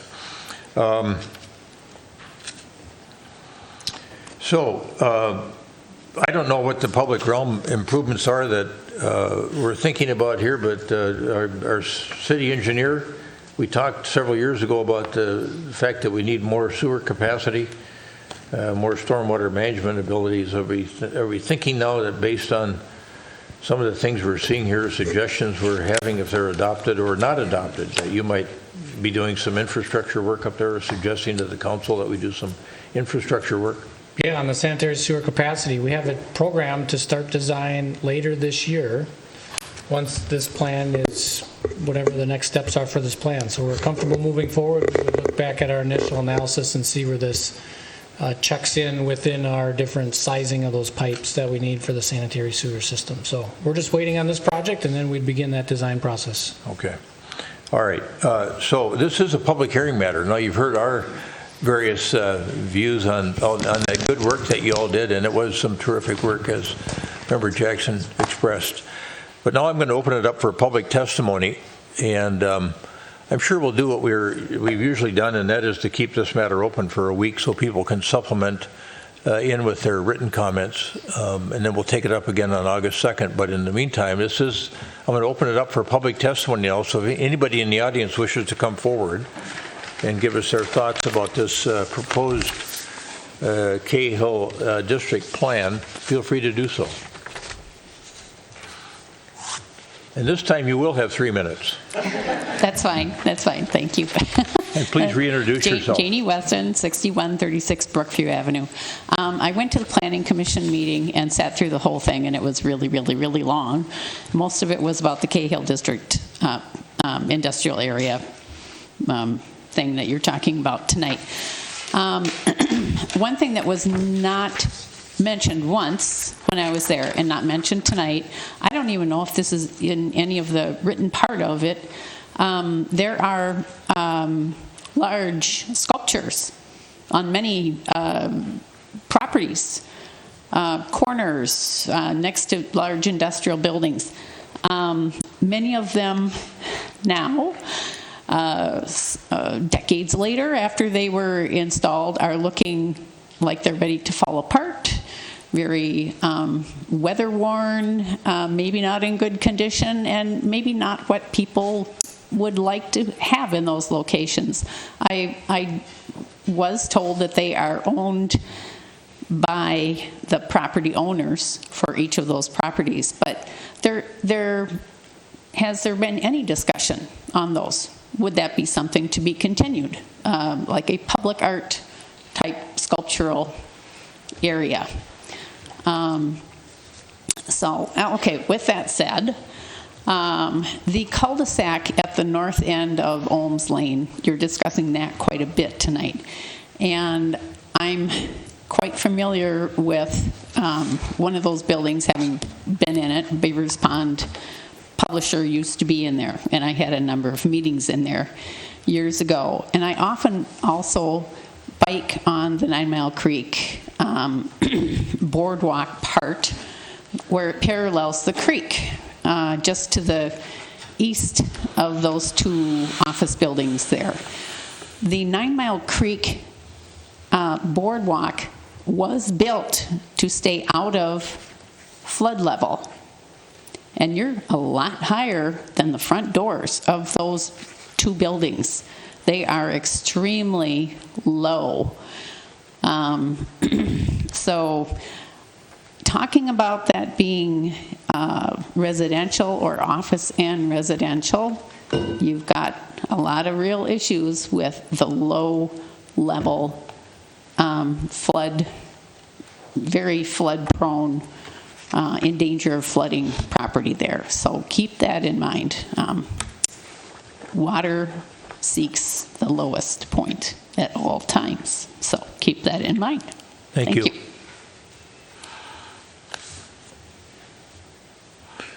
Anyone else in the audience wish to testify regarding this matter? Well, nobody else. Good evening, Council.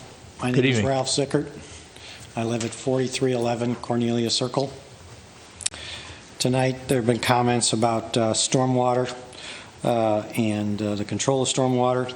The watershed district and the city have very specific requirements with respect to retention of stormwater for new developments.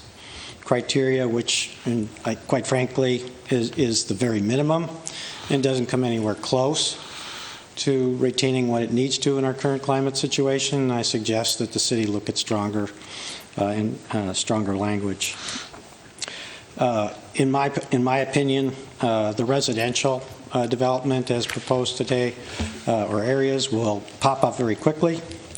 It'll drive infrastructure needs for schools, fire and safety, and sewer. The industrial development won't happen until the council knuckles under to the blighted site mantra. So, having said that, twice sewer capacity has been raised as an issue.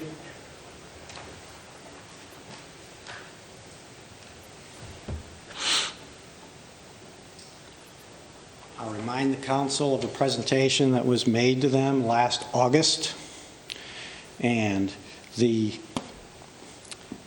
recommended increase in sewer rates to try and at least capture some of the cost associated with this. And it's not, the sewer issue and capacity issue is not a recent issue. It's an issue that's been known for a long time. And the council chose not to address the issue with respect to rates on a proactive basis. And from my perspective, this is a redo of a slide that's been shown to the council in the past. Time and time again, there's a total misweight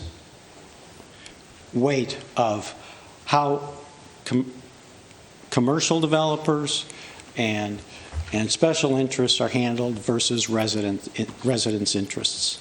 And so I would encourage the council to try and look to rebalance that particular.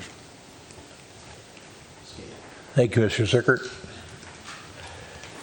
Anyone else in the audience that wishes to address the council on this matter? Testify.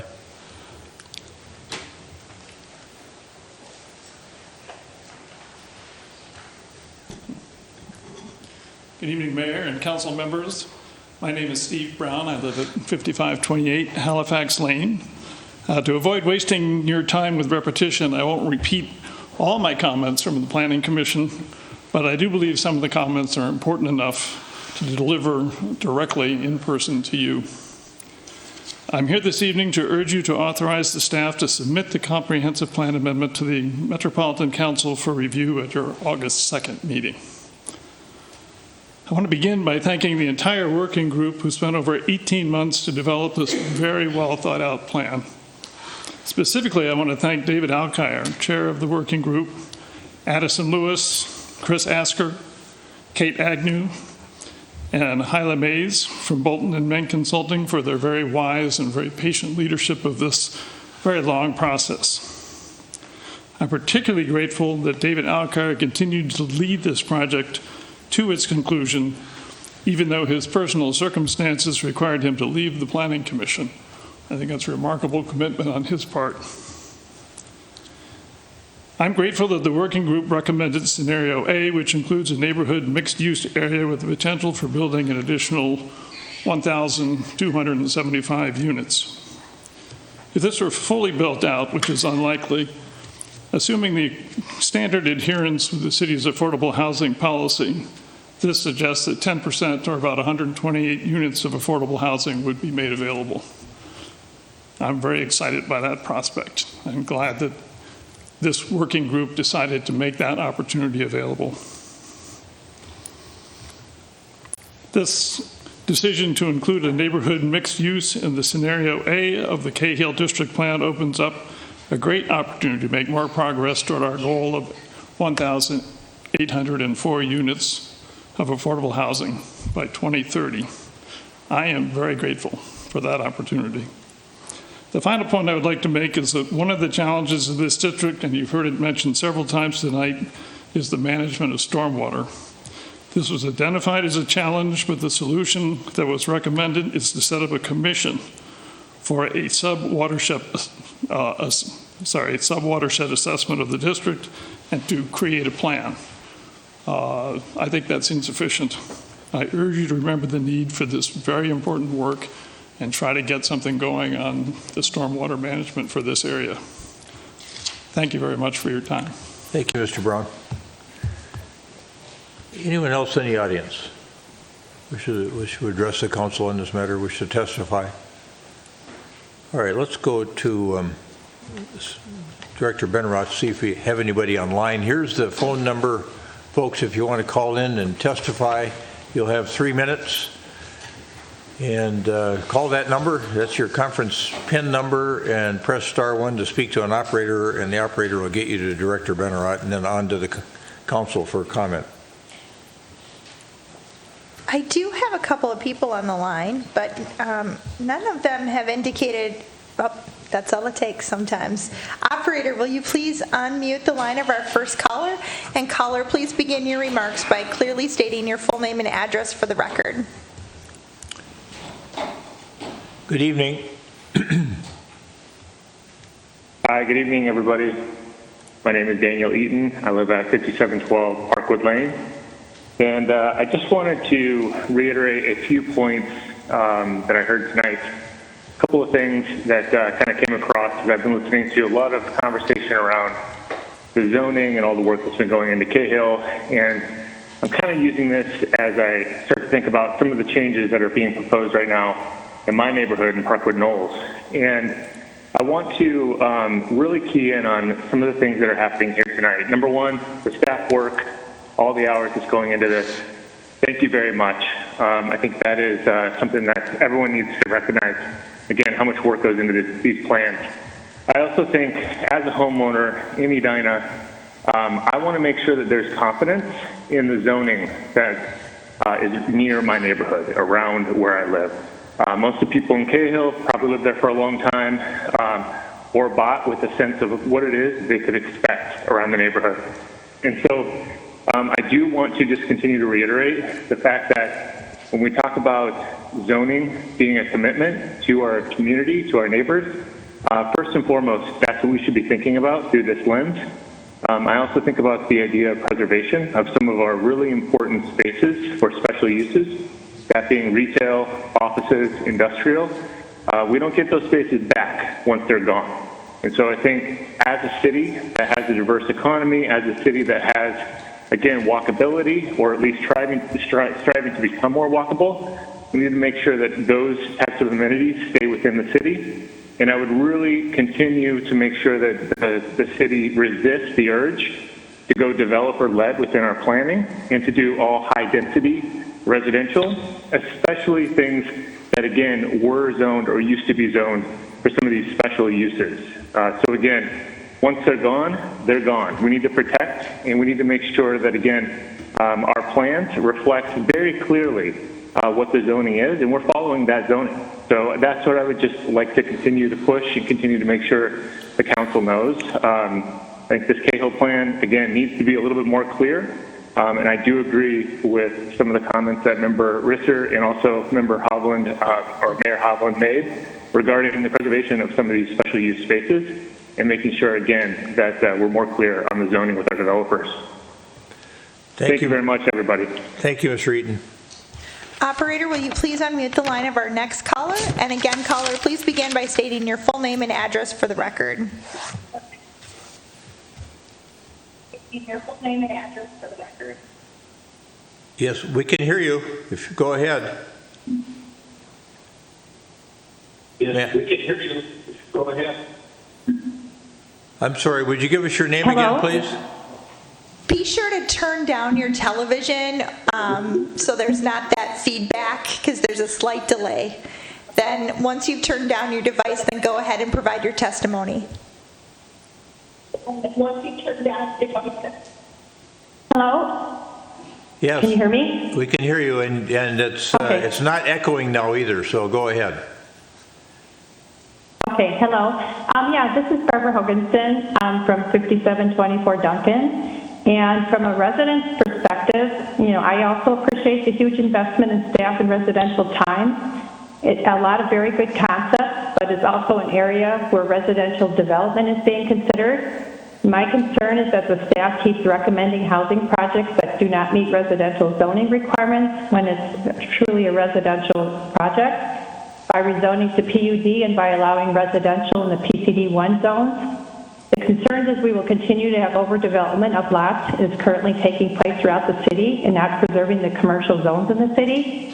Zoning is a commitment to the community, and residents need to be able to rely on it. The development is to be purely residential, then the ask is for the city staff and city council to adhere to the residential zoning laws, not to continue to allow oversized residential complexes, maxing out lot sizes. When zoning is not followed all the time and taxpayer investment is marginalized, and this diminishes residents' interest in participating in its city process, and it becomes meaningless when zoning is not followed. And so through this process, I really ask, as you said, that the comprehensive plan is not, or the small area plan is not really addressing zoning per se, but when it gets to that point, I really hope that the city staff as well as the council will honor that. Thank you. Thank you, Ms. Hoganson. I have no other callers. All right.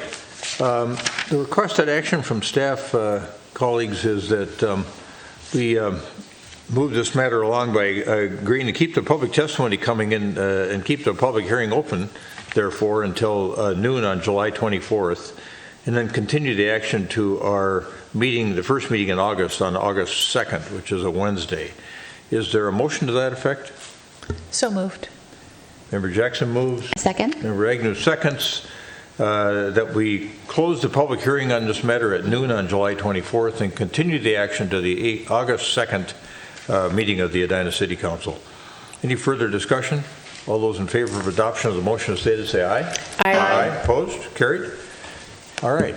Concludes the public hearing matter this evening, our singular public hearing matter. And now we're going to move to reports and recommendations. That portion of the agenda has several items that we're going to be addressing. The first of which is resolution, let me get to this one, resolution accepting donations, excuse me. Is there a motion to adopt Resolution 2023-48? So moved. Second. Member Pierce moves, was it Member Jackson? Jackson seconded the adoption of Resolution 2023-48, which accepts donations on behalf of the City of Edina. Any further discussion? All those in favor of adoption of Resolution 2023-48 say aye. Aye. Aye. Opposed? Carried. Some really generous gifts this reporting period. Jonathan Gross, longtime resident of Edina, $3,200 for the bench at Weber Field Pond walking path. That may be the first one in that new walking area. I think people along France Avenue, all of a sudden they have waterfront property. I think their prices jumped by about 10%, their values. So thank you, Jonathan Gross. And then to the fire department, Patrick Finley, a generous $150 for pizza for crew shifts. And then the Edina Crime Prevention Fund, over $6,000 for a mobile pro camera trailer, some upgrades on one of our trailers. So thanks to those organizations and those individuals for those gifts. And they'll be posted on the website as well. So now the next matter we have in this portion of the agenda is the development agreement, proposed adoption of the development agreement with the Edina West Condominium Association, something we dealt with at our last meeting in June. And our Affordable Housing Development Manager, Stephanie Hawkinson, will introduce the topic. We've got Grant Turpin from Dorsey and Whitney in attendance with us, I think, as well. Yes. To answer questions from a legal standpoint. And then there's a proposed motion here as well. So I'm going to turn it now to Stephanie Hawkinson, our Affordable Housing Development Manager, for her presentation. Good evening. Thank you. Good evening. So as you stated, tonight I'm seeking approval of the development agreement for the Edina West condominiums pertaining to a $5 million loan to undertake common area improvements. The city's funds will be sourced by issuing general obligation HIA revenue bonds repaid by the HIA fees adopted to the recently approved tonight fee resolution. These HIA fees will be imposed over a 20-year term placed on the individual condominium's property tax statements. The fee will provide 105% debt service coverage, protect against the event an owner is delinquent in paying the property taxes. The development agreement provides the structure for the city loan and provides protections to the city. So to remind you and to people new to this issue, the development agreement is with the Edina West Condominium Association. Edina West is located in the northwest quadrant of the city near highways 169 and 212. The site is comprised of 4 buildings and, that have 162 condominium units. The buildings are over 50 years old and in need of some upgrades and repairs. Not due to neglect, they've been addressing maintenance issues, but really due to some of the age issues. A comprehensive scope of work was prepared by third-party advisors. As stated in previous meetings, this request was brought before you in part to protect naturally occurring affordable housing in the city. The protection of NOAA properties is supported by the Comprehensive Plan and the Housing Strategy Task Force Implementation Plan. However, being a NOAA property is not a requirement for establishing an HIA or lending it money, which is a mechanism for preserving and stabilizing any condominium development. Nonetheless, the establishment of an HIA and lending money to Edina West is supported by previously approved city goals. Edina West submitted a comprehensive application that was vetted by staff from the city, Ellers, and Dorsey. It includes a needs analysis and reserve study to demonstrate the need for financing, the ability to repay a loan, and that the city loan is an option of last resort. Comprehensive considerations took place prior to bringing this agreement before you. Seeking approval for the development agreement follows many steps that are established by state statute. The residents have been made aware of the ordinance and the fees for which they will be responsible. A few Edina West Association members spoke up in support of the ordinance and resolution at the public hearing in June, and 2 more expressed their support on Better Together Edina. That was in your packet in the for the approval of the ordinance and the fee resolution. As stated previously, over 70% of the association members signed a petition supporting the request for financing and agreeing to the fee. So we're towards one of the last steps in the process of establishing the HIA and approving financing. Edina West will seek a temporary construction loan that will be supplemented with a commitment from the City of Edina to provide takeout financing using city funds. The construction loan will be in place during the rehabilitation period with the lender overseeing the draws and collecting the lien waivers. The city funds will take out the construction loan once rehabilitation is complete. Edina West engaged Encompass Engineering Consultants to complete a needs assessment for the 4 residential buildings in the Recreation Center.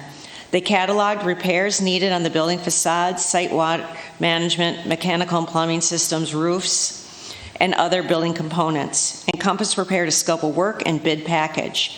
Bids were submitted in January 2023 to determine the financing needed. Although a scope of work is being provided now, the final scope may require some items to be deleted or added for the cost to be within the maximum amount of the city funding of the $5 million. So the $5 million does include all fees and loan interest. So depending on the interest rates at the time and the bids at the time of the work needing to be done, the scope of work will be in priority order, and they will add or delete to keep within that $5 million.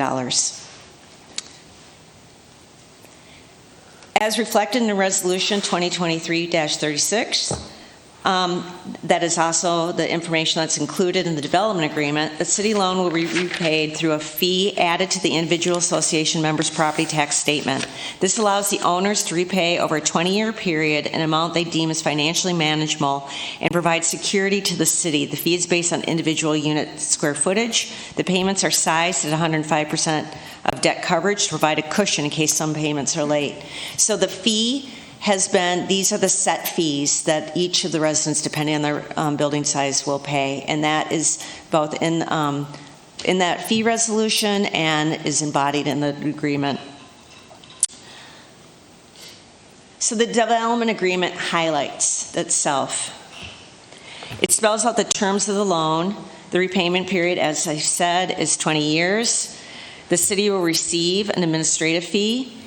If there are prepayments prior to the issuance of the bond, since we would establish the HIA early prior to selling the bond, so fees will be collected during the construction period, they will be placed in a designated fund held by the city.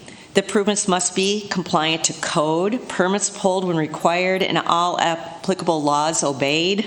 The city will be held harmless. The Edina West will cover any loan shortfall due to an individual's non-payment of property taxes, and the property must be well maintained. So how do we protect the city resources? And we had talked about this at previous meetings. There are securities in place to protect our debt obligation. As mentioned, it's the 105% debt service. The association will cover shortfalls. And the city loan, one important thing is, will be in place once the improvements are already completed. So there won't be any surprises. Any surprises that happen during the rehabilitation period will be under the construction loan and will be figured out and determined and addressed prior to our money taking that out.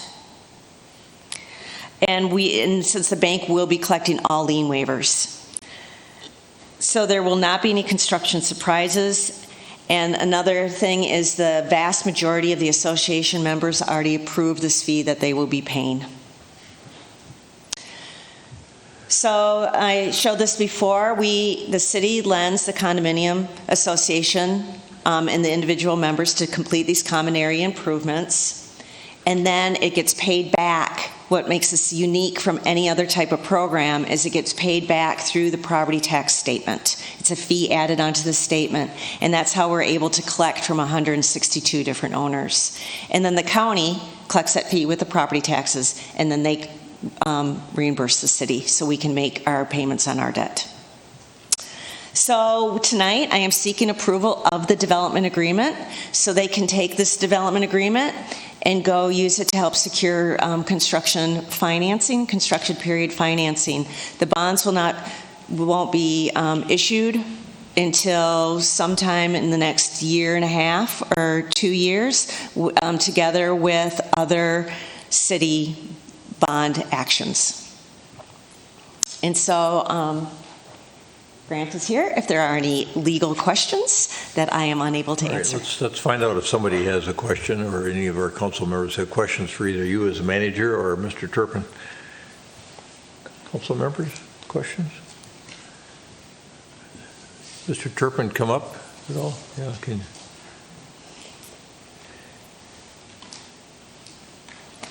Do you feel like you've gotten this whole belt and suspenders approach going for us in terms of protecting the interests of the taxpayers and citizens of I Edina? certainly think so, and I certainly think that the city did a good job on the front end with the petitioning process and requiring more than what state law required as far as petition is concerned. Good. So you feel like from a security standpoint, we're in the best position we can be in? Absolutely. If you were looking at sort of the checks on this, I would say it's almost like at least a 3 suspendered approach. All right.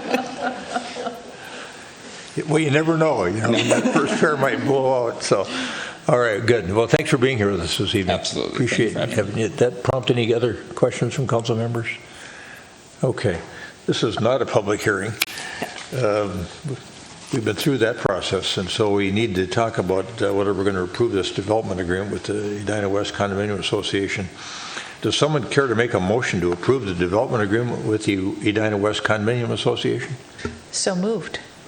Member Jackson moves. Second. Member Agnew seconds. The motion to approve the development agreement with the Edina West Condominium Association. Any further discussion? All those in favor of adoption of the motion as stated, say aye. Aye. Opposed? Carried. Really quite exciting for folks and the city, I think, making this investment together. So thanks for being over here this evening. Appreciate it. Good luck with everything. Yeah, we'll don't forget to invite us out for whatever you do to improve the place. We'll want to come and see all the improvements. All right, yeah. Yeah, if you want to have a groundbreaking while it's still nice out, get the beer and brats out and we'll be over.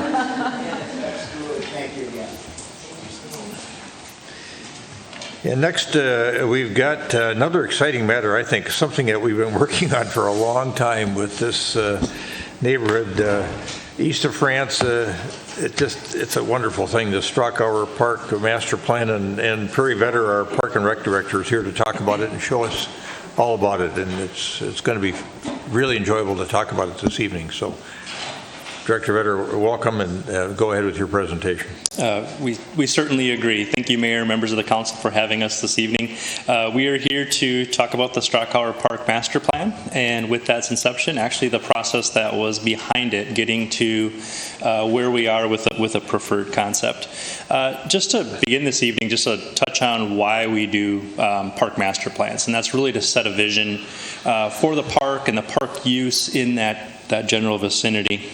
We also gauge kind of those prior investments, and is the intended use of the park kind of meeting the demands or needs of the neighborhood, the immediate neighborhood, the greater neighborhood, and the city as a whole. So as we've kind of learned, parks are for everyone in the community, and we want to make sure they are accessible to all. And then also to kind of set that time frame and stage for future investments, especially here for Strachauer Park, as we're looking at how the funding ties in with kind of a phased approach. To begin, just to kind of ground where Strachauer Park is and its classification, it is a neighborhood park. It is the southernmost park in the northeast quadrant of Edina. So kind of that area right along Crosstown. It works in conjunction and kind of has an adjacency to nearby Chowan Park and Pamela Park. So when you kind of think of a park service area that allows a little bit more of a park access for different types and styles of amenities within those areas. Part of the master planning process, we incorporated, as the council knows, but for the presentation this evening, the Values Viewfinder tool. And I wanted to kind of acknowledge that this is the first time that Parks and Recreation, and I believe the city as a whole, has incorporated the Values Viewfinder tool from inception.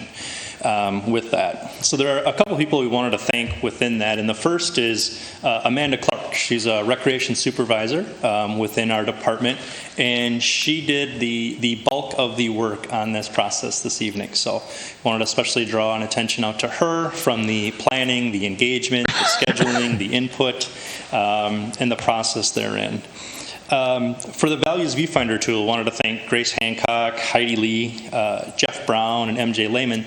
They actually conducted a Values Viewfinder workshop with the Strachauer Park neighborhood. So we actually had residents in, they learned about the tool, they were able to provide input from the beginning through the four-tiered lens of community well-being. We did use an involved level of participation for this project. So there was a combination of online and in person. Obviously, the workshop was in person. That was post-pandemic rules. And then we also held some feedback sessions on the concepts in person, and then used the Better Together site for input as well. Also wanted to thank the neighborhood. They did turn out, gave us a lot of good input at various stages along the way, especially a couple of people that we got to know really well that you might know as well. Chris Bremer, John Hamilton, Quincy Lewis, and Nicole, is it Meehan? I'm going to butcher her name, but she also assisted as well quite a bit through this process. It kind of culminated with review and comment from our Parks and Recreation Commission. They reviewed the concept, and that feedback is in your packet as well. Just a general aerial view of the current location condition of Strachauer Park. So it's roughly about a 4-acre parcel, bounded by 62nd Street West and Beard Place, and then by Crosstown on the south side. When we kind of looked at initiating this whole planning process, the incorporation of the Values Viewfinder tool, a different way to look at this, how we would approach it, we turned to one of our kind of trusted professional partners, and that's Confluence Design. And Terry Menarek is here this evening. He's going to kind of follow up with how the input became a reality through this process and what you see this evening. But before I turn it over to him, I just wanted to touch on 3 things that we noted in your packet that are not related specifically to things the park plan itself can address, but we felt them important to note as part of this. The first is just the Athletic Association use impacts on traffic and parking. While the park itself in the field handles that use, because of the proximity that Strachauer is located within up against Crosstown, and only certain inlets in for vehicle and parking purposes, it does have an impact on the neighborhood. So we wanted to note that. In addition, we did receive a lot of comments on pedestrian bike access out of this neighborhood. So thinking of Xerxes in France, crossing to the other side of Crosstown, getting to Roslyn Park, the greater Southdale area, accessing Pamela Park in a little bit of a safer and easier fashion. So again, related to the plan, but a little bit outside of that periphery. And then the last one, which came up quite a bit, and we tried to address, as you'll see, with a little bit of a natural barrier, but that was a sound wall along Crosstown.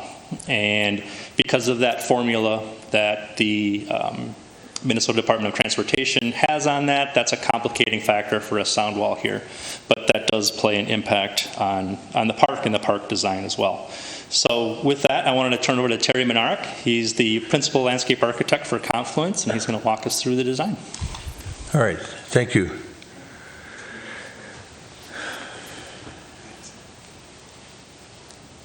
Mayor, council members, thank you for having me here tonight. Welcome, Mr. Menarek. Good to see you again. Nice to see you. For those of you who don't know me, I've been here a few times working with the city on your park system master plan and different parks throughout the city, so I'm really happy to be here to help you move this plan forward. I think this came out from the idea of playground renewal within the park system, and Strachauer came up for that, and your Parks Department decided that was a really great opportunity to take a look at a master plan. So as Perry was mentioning, we did the Values Viewfinder, which I thought was a great tool.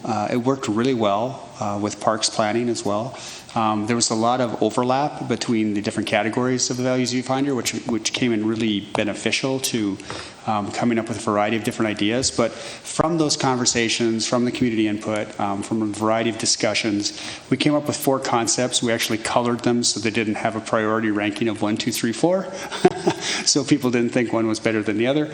But it really helped us in getting back to the community and seeing what really resonated with them as far as the redevelopment of Stratcower.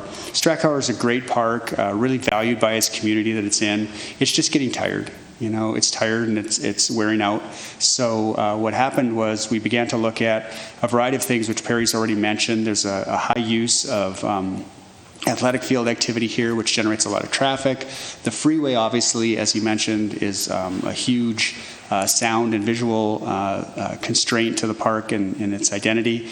And then just the use of the park and what it could offer for programming, and try to diversify that a little bit as we began to develop the master plan. So I think you've seen these 4 plans. They all had kind of different takes on where we located some of the primary activities. One of the things that kind of came out of this process was the ability to phase the park. So as we began to develop the final plan, we began to look at how we could implement certain parts of the park without interrupting other parts of the park over time. So that began to play into some of the feedback that we got. We were kind of focusing some of the activity closer to the residential, which didn't resonate as well. So a lot of the development and activity of the active spaces kind of went to the center of the park, kind of became this heart of the space. There's a lot of interest in walkability in the park system as well. So this idea of creating kind of a circuit or a contextual pathway system that could create a loop or a series of loops throughout the park was really important as well. And that began to link together a lot of these different uses. There were some different uses that were identified that are currently adapted within the park, such as the ideas for dogs to be in the rink over the summer. Maybe that becomes a permanent facility. The idea of adding some sport court stuff in here other than basketball was brought in, but there's kind of a limited space here in the relationships of the space, and some of those primary uses came into play. So we got all this feedback. We did in person, we did online, and then some of the key things that resonated were this idea of those courts, as I mentioned, keeping the fields but having them to be flexible and not fully programmed at all times, the idea of the dog part, the idea of creating some more naturalized landscaping within the park, and then the building needs within the space. As you know, Stratcower's building is in rough shape. One of the other constraints that's within this park is a bit of a grade change as well. You'll know if you've been to the park that the current rink sits at a lower elevation. So one of the ideas that came forward later on was that we maybe add some fill to this space and try to level out the park to make it more accessible, to make it more activated, and not have these barriers of how do we get from a building to a skating rink to an outdoor skating area. So this begins to lay out the idea of the central core and the heart. Obviously, when we improve a park, it usually generates more activity and more traffic, so the idea of additional parking was critical. So we added some additional parking in here, both on street to the north, as well as a larger parking lot. We took that center core idea that's kind of there today and expanded upon it.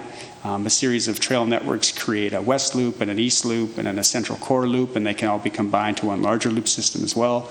But within the middle, we have this building at the heart of the center of this. This would both be a park building with restrooms, but also a warming house in the winter, and could be used for meeting spaces as well. That has an associated plaza with it. This plaza space allows the ability for a variety of functions and activities to happen in and around the center of the park. What we did was we took the existing basketball court, made it into a little more interesting court area that has both basketball with 2 hoops, but also some shooting hoops as well, and some other on-surface kind of court activities that could happen, as well as a new playground that's located more into the heart of the park, moving the play away from the edges of the roads as well as the parking spaces, but keeping it in proximity to the building and the relationships to the restrooms and parent or adult visibility of the children playing within the park. So this play area identifies a few different aspects of play, as well as creates areas for pockets for viewing, as well as hammock groves and different things like that as well. The area that was primarily a field to the west has become more of a flex field. It can still accommodate a lot of the youth soccer, maybe not in the same level of volume, but it still accommodates a lot of those different size fields for the different age groups. We've also identified areas for sitting and viewing within the park that primarily weren't really there before, ideas for picnicking and gathering and just watching some of the activity. As we mentioned, the area in the middle, the kind of area where the green rink is, would become the winter ice skating rink, but have more of a level connectivity in a future phase to connect to the building so that that at grade provides a lot more accessibility to the ice surfaces. And then locating the dog park kind of in an area that's a little bit underused and was kind of more of a small area for, where water tended to gather when we had excessive rainstorms, but creating this definite area for the COVID dogs and the people in the community to be able to gather, kind of more as a socialized kind of event, as well as the exercising component for the dog, quick access to it as well, and connectivity to the pathways. You can see on this this plan, we've identified the values viewfinders and how they begin to relate. I think that one of the next plans here shows that, or maybe that was that one. The idea of, at the end of each of the icons, shows the aspects of the values viewfinders that relate to each one of these amenities within the space. And like I said, there's a lot of overlap between each of the viewfinder icons as well as the type of activity that's within the space. Here's some images that we did to kind of begin to identify some of the changes that we've made in the overall master plan that kind of show it in more of a life-size or realistic representation. You can see this idea of creating a sound wall was mitigated by us creating some natural berming, planting a lot of trees, and both deciduous and coniferous along the freeway to create not only a sound but a visual buffer, but also more of a safety thing as well. And with that, it provided us the opportunity to be able to create, ideas of sliding hills as well as natural areas that could be used for educational and interpretive ideas as well. So this is a view looking from the northwest. Back at the parking lot, you can see the center heart of with the building and the play area and the courts, the skating rink, and then the dog park way off to the top left part of the drawing. Another shot looking from the west, or from the north, sorry, where you can see the courts area, some of those seating areas that were created. You can still see there's an ample open space lawn area that can be used for a variety of events that not only include sports, but also larger community gatherings and festivals. And this is a shot looking from the southwest that shows you the area of the new playground, some of that hammocking area within those new wooded tree areas, and then that naturalized area that creates that buffer between the freeway and the park. Another shot from a lower level grade sitting on the side of the sledding hill looking back towards the play area.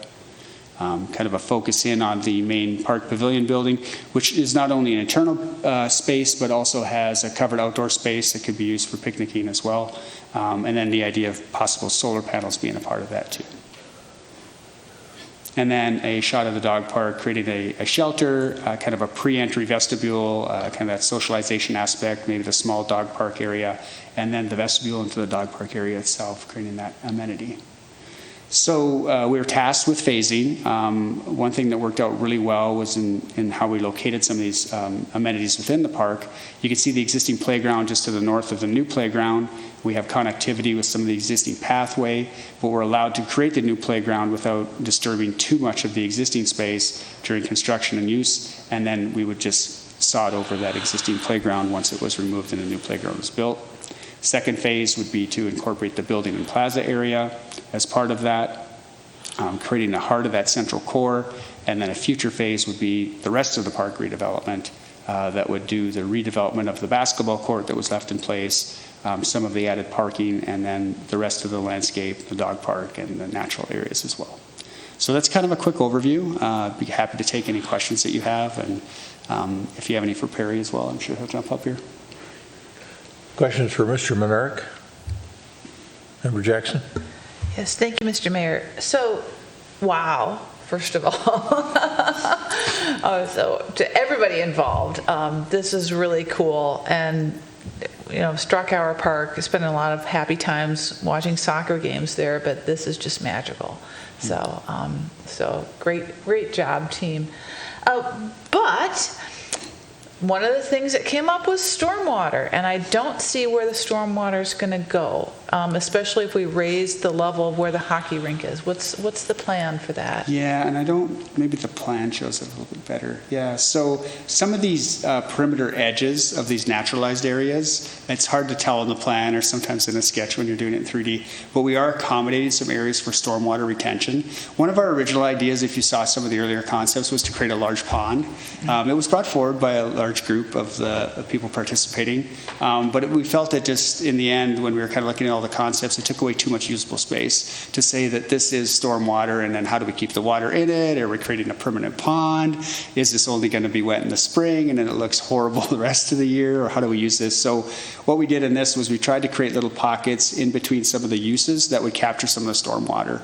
And we probably could have done a better job of labeling this, but that was some of the intent that we had in here as well. So I think in the beginning we'll be fine. We'll still have those lower areas, but as we begin to level this area out, we'll think of some of these edge conditions that can hold water. Also, the larger skate area in a spring event could flood and then recede to some of these smaller pockets of stormwater kind of infiltration.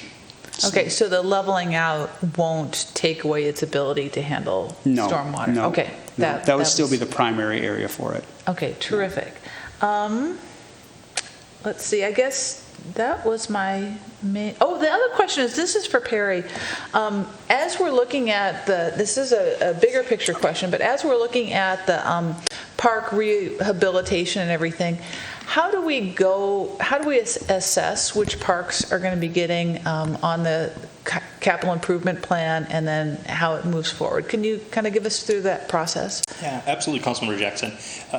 Within this CIP, obviously you look at a 5 or 6 year window of projects identified.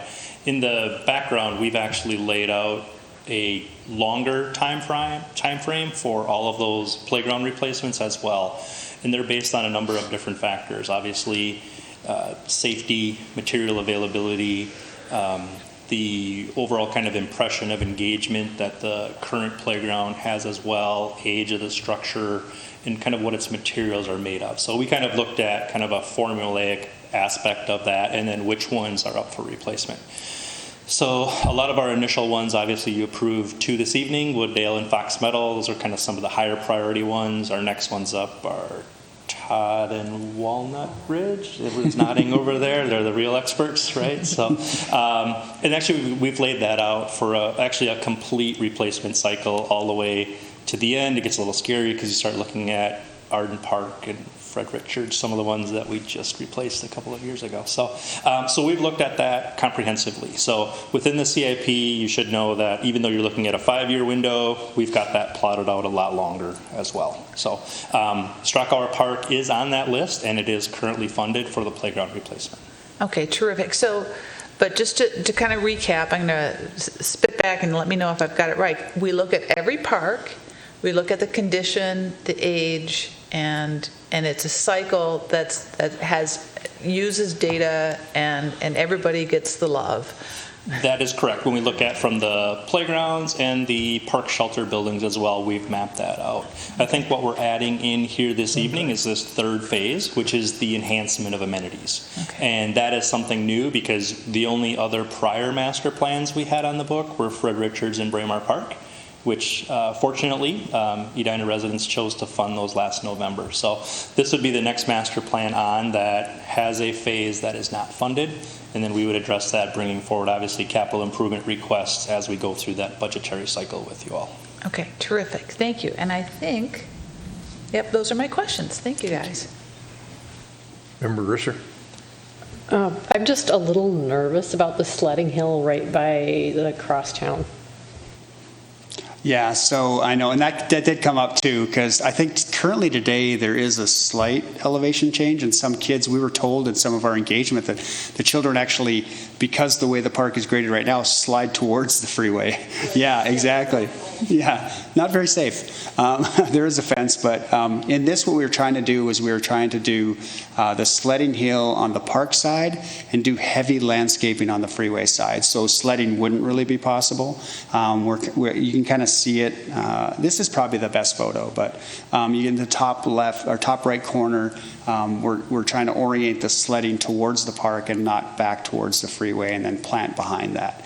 And, graphic license here, I guess, maybe it's not as evident here, but that is the intent, is we're trying to isolate where that sledding happens and make it the most desirable to be in that one location as opposed to towards the freeway. I think our concern is that it's currently happening. Yeah. And we can't necessarily control that, so we want to make it better in the long run for those that choose to do that. Or impossible for it to happen. Although I don't know if you can do that, but the other slide you showed, it looks like there's a plateau on the sledding hill, and you could go one way or the other way.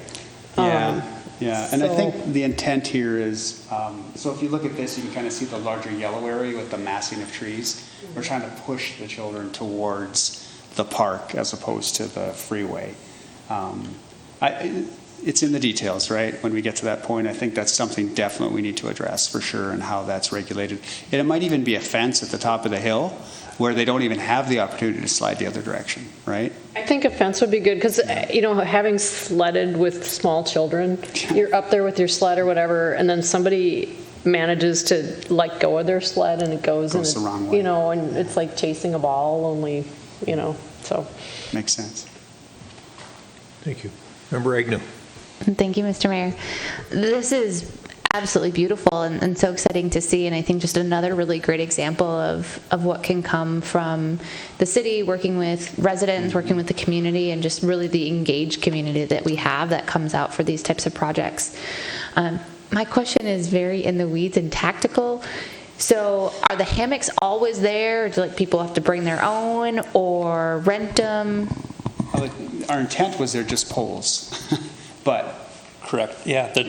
The technical term the kids tell me is called mocking. And we wanted to design this area because with this plan we'd be planting a lot of new trees. And one of the issues we have in our park system is because it's been a popular activity, it really took off even prior to the pandemic and then accelerated within there, is we find a lot of individuals hooking up their hammocks to existing trees, and that does do damage. So through this plan, it was to try to install poles for people to bring their own hammocks and have this hammock grove where it would be a little bit more sustainable for our forestry concerns. Oh, that's super interesting. So it's like BYO. BYOH? Yeah. Okay. Or BYOM, if you just go to the mocking. And I know that different communities do this, and I learned about this when we were thinking about, I think it was when Grace Hancock came and presented on what we're doing from an energy conservation perspective and different things that you can loan out from the library, and maybe down the road that could be an opportunity of being able to rent a hammock from somewhere. Mm-hmm. But that's super fascinating overall. Love seeing this come together, so thank you. Yeah, you talked about the community engagement, and it was awesome as part of this process. We actually had a group of people bring a plan to us. They'd come up with their own plan and brought it to us and said, here's what we think should happen. So it was really great. Member Pierce. Thank you, Mr. Mayor. Really no questions. I just echo the comments that it's a beautiful, it's a beautiful park. And I think you've done some creative things with the space. And so just looking forward to getting to that next phase. Thank you. The phase question is a good one. When you flipped up the slide that showed phase one, you just kind of sink a little bit because you've looked at this beautiful park. I know. And you want it to be out of commission for like a year and then just have it all done, and have this beautiful park be there. This is just a downstream comment. I was looking at a hockey rink and thinking about Todd Park. Years ago, they wanted those boards down in the summertime because the park space was limited, and so just temporary boards might be the way to go, even though it's a little labor intensive. There's not much green space over there. You want to capture it, use it, and not just for an alternative dog park inside of the hockey rink. That could happen. So anyway, that's all I got. I think it's great. You need from us a motion to approve the master plan for Strachauer Park. All right. So moved. All right. Second. Reagan moves. Member Pierce seconds the motion to approve the master plan for Strachauer Park. Any further discussion? All those in favor of adoption of the motion stated, say aye. Aye. Opposed? Carried. Thank you. And now we're going to hear next about, Mr. Menard's going to stick around for a little while. The Fred Richards Park wetland banking recommendation, this is something that we looked at a few years ago and has now come back to us. And so it's really nice to be able to talk about it. So it was a great idea, a great concept, and eager to hear the presentation. So if you Welcome. can believe it, 6 years ago today is when City Council approved the Fred Richards Park Master Plan. So today we're here to talk about a commitment to environmental stewardship with the largest portion of this project, which is the wetland banking portion. So the Fred Richards Master Plan is a few different components. Just let me interrupt you for a moment. Oh, yeah, no For problem. folks who are wondering who's with us today and who's talking on behalf of the park is Rachel Finberg, our park planner, one of our park planners. Thank you, Mayor. Sorry about that. So the Fred Richards Park Master Plan is made up of multiple components. We are looking at the neighborhood park on the west side. We're looking at the Great Lawn, the Northern Loop. We also have what we're going to talk about today, which is the largest portion on the west side, which is our nature bank. And you may be asking, what is this nature bank? What is it composed of? And we'll get into that a little bit today. But let's talk a little bit more about the Fred Richards Master Plan and some of the key components that kind of went into this. So we created 3 major goals with this: to restore nature's role, to create pathways for play and health, and to invite the whole community. The Nature Bank really hits on this restore nature's role component. So it really provides critical ecosystem services for the area, especially with that flooding pressure in that zone. It creates habitats, and not just a habitat, but diverse habitats, meadows, marshlands, restoring some of the historic landscape function, which was a type 2 wetland in this area. It also looks at some balancing. So balancing excavation of flood storage, but also using this for recreational and landscape enhancements. So with this wetland bank comes quite a few opportunities. So we're looking at opportunities both environmental but also educational, opportunities for us to do engagement, nature play, things with wildlife, especially because this is a large portion of this site. So we're looking at 17 acres would be this wetland banking area. So what we're looking at doing in this area is a wetland restoration. What our staff recommendation is for this restoration to be an actual wetland banking. So taking an official process through to register this piece. So again, looking at balancing these materials, looking at the flood storage, balancing activities. So our staff recommendation is to go forward with the wetland banking process. And I will have Jason Neighbor from EOR explain a little bit more about what this process is versus just having a wetland. So our options kind of were to create just a really good wetland or to go through this banking process. So Jason will talk a little bit more about that, and then we also have Terry here if we have any additional questions about the Fred Richards project. All right, so thanks, with that, Mr. I'm Neighbor. going to pass it off to Jason. All right, Mr. Neighbor, welcome. Thank you. Mayor, members of the council, it is great to be here because we have been talking about this project for some time. So I give credit to staff and to Terry and his team for continuing this conversation and you all for supporting it. So basically when we talk about wetland preserve, you're talking about a nature bank, and adding the wetland mitigation part on it really doesn't change it at all. It's the same project, but there's some additional administrative steps and things that we need to do to establish it as an official wetland bank. So basically a wetland mitigation bank is a really very high level. If people impact wetlands, they have to buy credits from a bank, replace them. You have a really nice opportunity here to provide credits to a wetland bank system. That does come at a cost, as you can imagine. There's some restrictions on use. You know, once you set up an easement, you can't, say, put a big playground in there or something like that. There are certain standards that you would have to hold. It needs to be a natural area, so it has to be in good condition. There are some schedule constraints as well, so you Can't start building the wetland bank until you have all of your things in place, your agreements in place with the state and the federal government. It is a lifetime commitment because there's an easement put on it, and are some administrative fees and things that come along with the bank.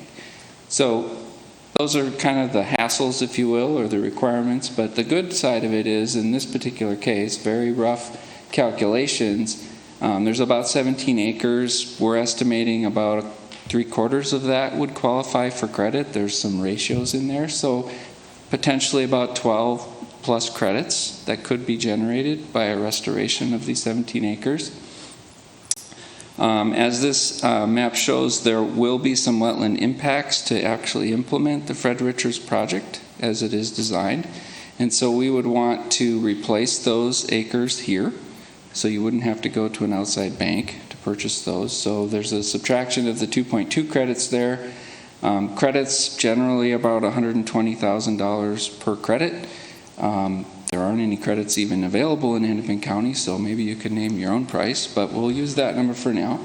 But essentially, if you had 10.5 credits or so, you could have an asset of close to $1.3 million that the city could use for their own projects or potentially sell on the open market. So I mentioned the replacement of the 1.1. You do start to generate credits the year after you complete construction, and so I just provided a little schedule there. So after year 1, you're given a certain percentage of credit, so you could get 1.9, and then next year you get another percent, and you get another couple. So I basically provided that just so you could kind of see how long it would take to actually generate the credits you need to replace the impacts on site. How does it have to be planted out? You mentioned it has to be natural vegetation. Can you go through that part of it again? I mean, are we planting it with native grasses and wildflowers, or what is it? Yep, that would be correct. So we'll have some wet meadow kinds of areas, which would have, your typical wetland grasses, forbs, things like that, flowers, and some open water areas. You obviously have some ponds out there now, but we would try to bring in a mix of wetland types and also some upland buffer, so you can get credit for that as well.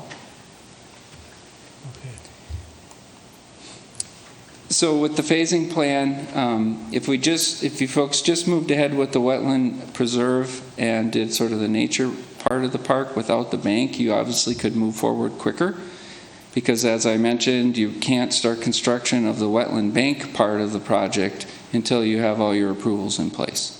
And so that sets our schedule back a little bit. Now this project has a lot of negotiations that we have to take with the regulatory groups, because this is a very unique setting and there's all kinds of things going on here. So this is kind of how we're looking at it. There's going to be a delay for the wetland bank portion of the project. It may be that you could do some work on the site itself, the east part of the site, but you wouldn't be able to work on the west part of the site until we at least have some agreements in place. So real rough financials, comparing sort of just going with the wetland preserve versus the wetland bank. Essentially, your permitting, design, and construction is the same. Since you folks are already committed to doing a really nice nature bank out there, it's about the same. There is a little bit more cost getting the bank set up. A lot of that cost is my team's time, other people's time to help get all of that stuff in order with the regulatory groups. On the preserve side, there would be that wetland mitigation cost. So you have 1.1 acres of impact, you need 2.2 acres of credit. That's about 0.26 million that you would have to purchase from someplace. Obviously, we wouldn't need to do that if we created our own credits. So that's zeroed out. So looking at just establishing these two kind of parallel concepts, there's not a really big difference in terms of the actual cost. It's actually a little bit lower to do the bank. There are some additional fees with monitoring. Monitoring is a 5-year period, so every year scientists need to go out, make sure the bank is progressing, file a report, and then you get those incremental credit releases. And then the really good news at the very end with the bank is you have potentially a $1.3 million asset that you can use for your own projects or sell in the open market. That would be up to you. So there's been quite a bit of work done to date that we certainly can leverage. The wetland delineation was done, well, sounds like 7 years ago, probably 5 or 6 years ago. Not much has changed out there since then, so that should still be pretty valid. We did some floodplain assessment work. We looked at what kind of storage we could create with this project. Went through some wetland banking forms, wetland assessment, did some hydrologic monitoring to understand what kind of water regimes we have out there, and then wrote a pre-prospectus, which basically lets all the regulatory groups know that we're thinking about a banking project. The next steps is to take that a step further, continuing through a prospectus, a mitigation banking instrument, and then finally the banking instrument. This takes a year approximately, and it'll happen over, many steps. Is there anything about establishing the bank that limits our capacity to manage stormwater off that adjoining neighborhood? I mean, one of the ideas we had, several years ago was that this would serve a dual purpose. We'd have water features there, but really they'd serve a major function of handling stormwater runoff from the adjacent neighborhood. Yeah, that is one of our definite design goals, is to create additional storage, and I do have this figure that can maybe answer that question. So if you look at the cross sections, which are on the right hand side there, currently you have basically turf grass that drops into a pond with a near vertical slope, and so the thought is then to carve back those slopes and create additional floodplain storage, and basically removing that material. And I think that we've looked at some scenarios of moving it to the east side of the site and making berms and using it as an amendment. So that would then create additional floodplain storage within the wetland bank, and also creating a diversity of wetland habitat versus just kind of the turf grass right to the steep edge. So yes, indeed, stormwater floodplain and also stormwater quality enhancements. There is quite a bit of stormwater that runs through this facility. There's some pipes and channels, and we've kind of looked at how we would route that stormwater through there. Some things we'll need to think about in terms of the adjacent land use, some of the residences and some of the businesses on the south. I mean, this is going to be a natural area, so we're going to need to be able to transition from those more used spaces to a natural area. We'll keep an eye out for invasive species, because that's part of your commitment to making sure that this is a quality space. And then in terms of construction, we know that the west side of that site has very poor soils, very deep peats, and that's going to be a little bit of a challenge to work in, but we're hoping we can move that material out and then move it over to the east side of the site, dry out, and use it as an amenity, so some of that nicer topsoil and things. So those are the main things we're looking at. So big summary slide here. I guess from our perspective, if you're going to go through the trouble of creating a nice high quality wetland, you should go the full process and do a wetland bank. Getting these credits will help offset some of your construction costs, and it's very compatible with the initial master plan. Yeah, good. Questions from council members or comments? Member Jackson. Yes, thank you, Mr. Mayor. So, thank you. This is a great idea. I love the idea that it's going to produce revenue.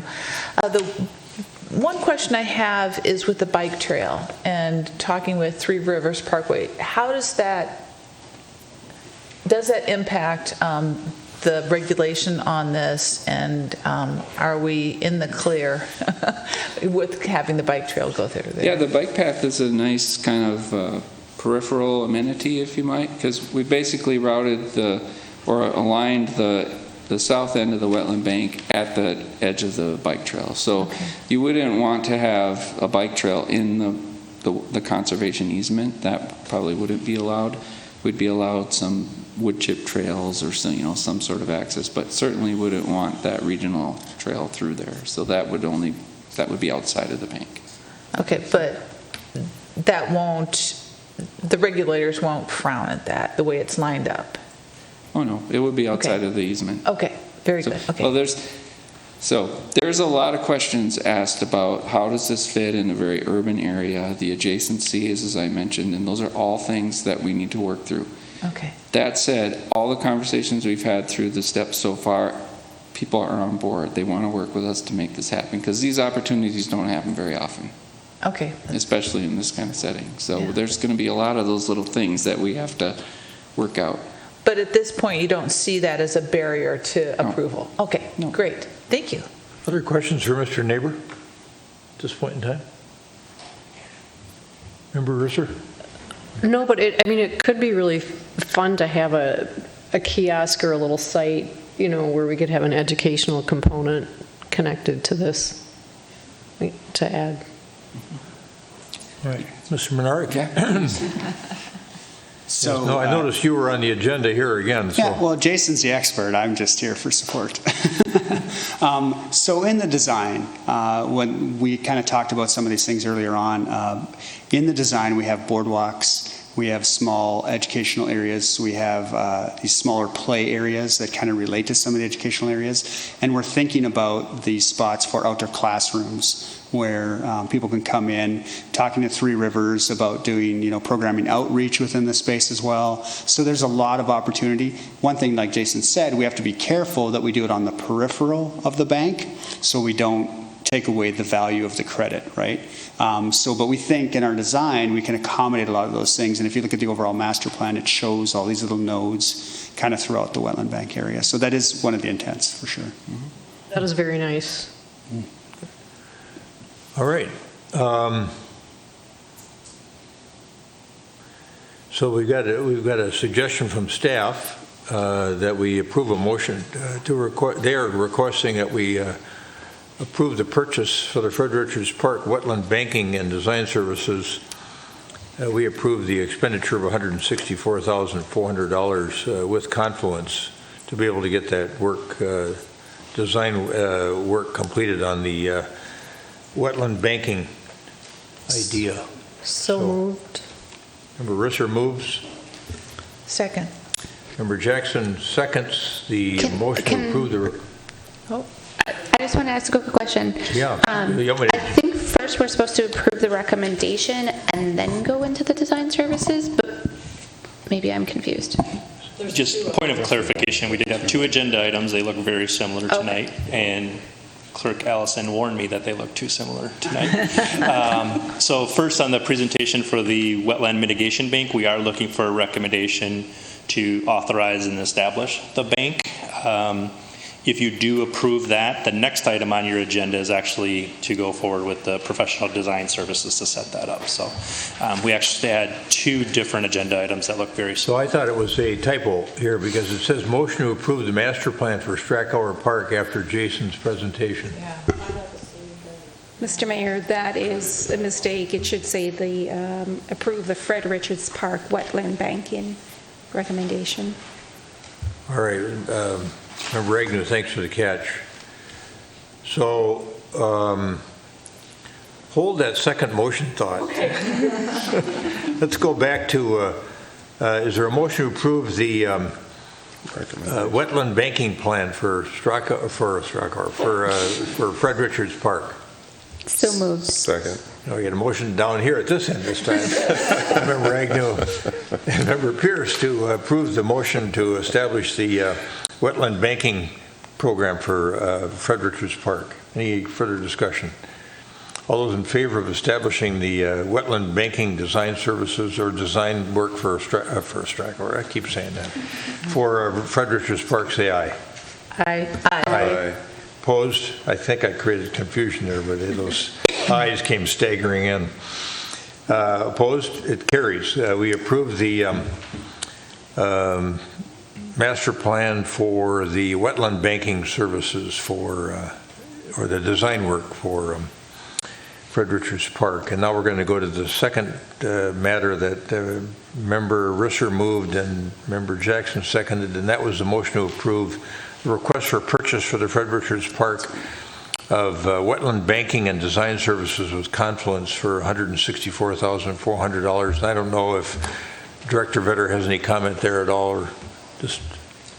No, Mayor, unless you need it, it's just to support the action you Okay. just previously took. Is there a motion to that effect? So moved. Second. Risser moves, Member Jackson seconds. As we said, the request for purchase for the Fred Richards Park Wetland Banking and Design Services with Confluence for $164,400.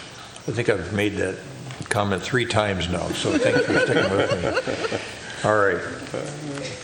We got Member Risser right there with me. She was hanging in there. All right, I'll move it again. All right. Everybody understands the motion. Any further discussion? All those in favor of adoption of the motion as stated, say aye. Aye. Opposed? Carried.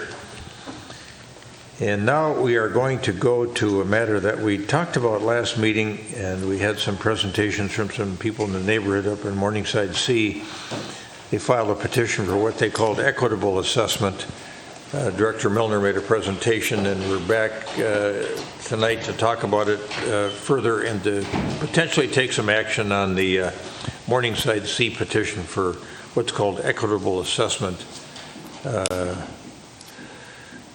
And I turn it now to Director Milner. Thank you, Mayor, members of council. Just as the mayor has stated, we did have a short discussion kind of during community comment at the last council meeting. So we're going to talk about the petition response for the Morningside C assessments. We did that preliminary response on June 20th. And then we did a detailed review of our street reconstruction program and our assessment policy with our newest council members, Agnew and Risser. And we had a great discussion after that June 20th council meeting.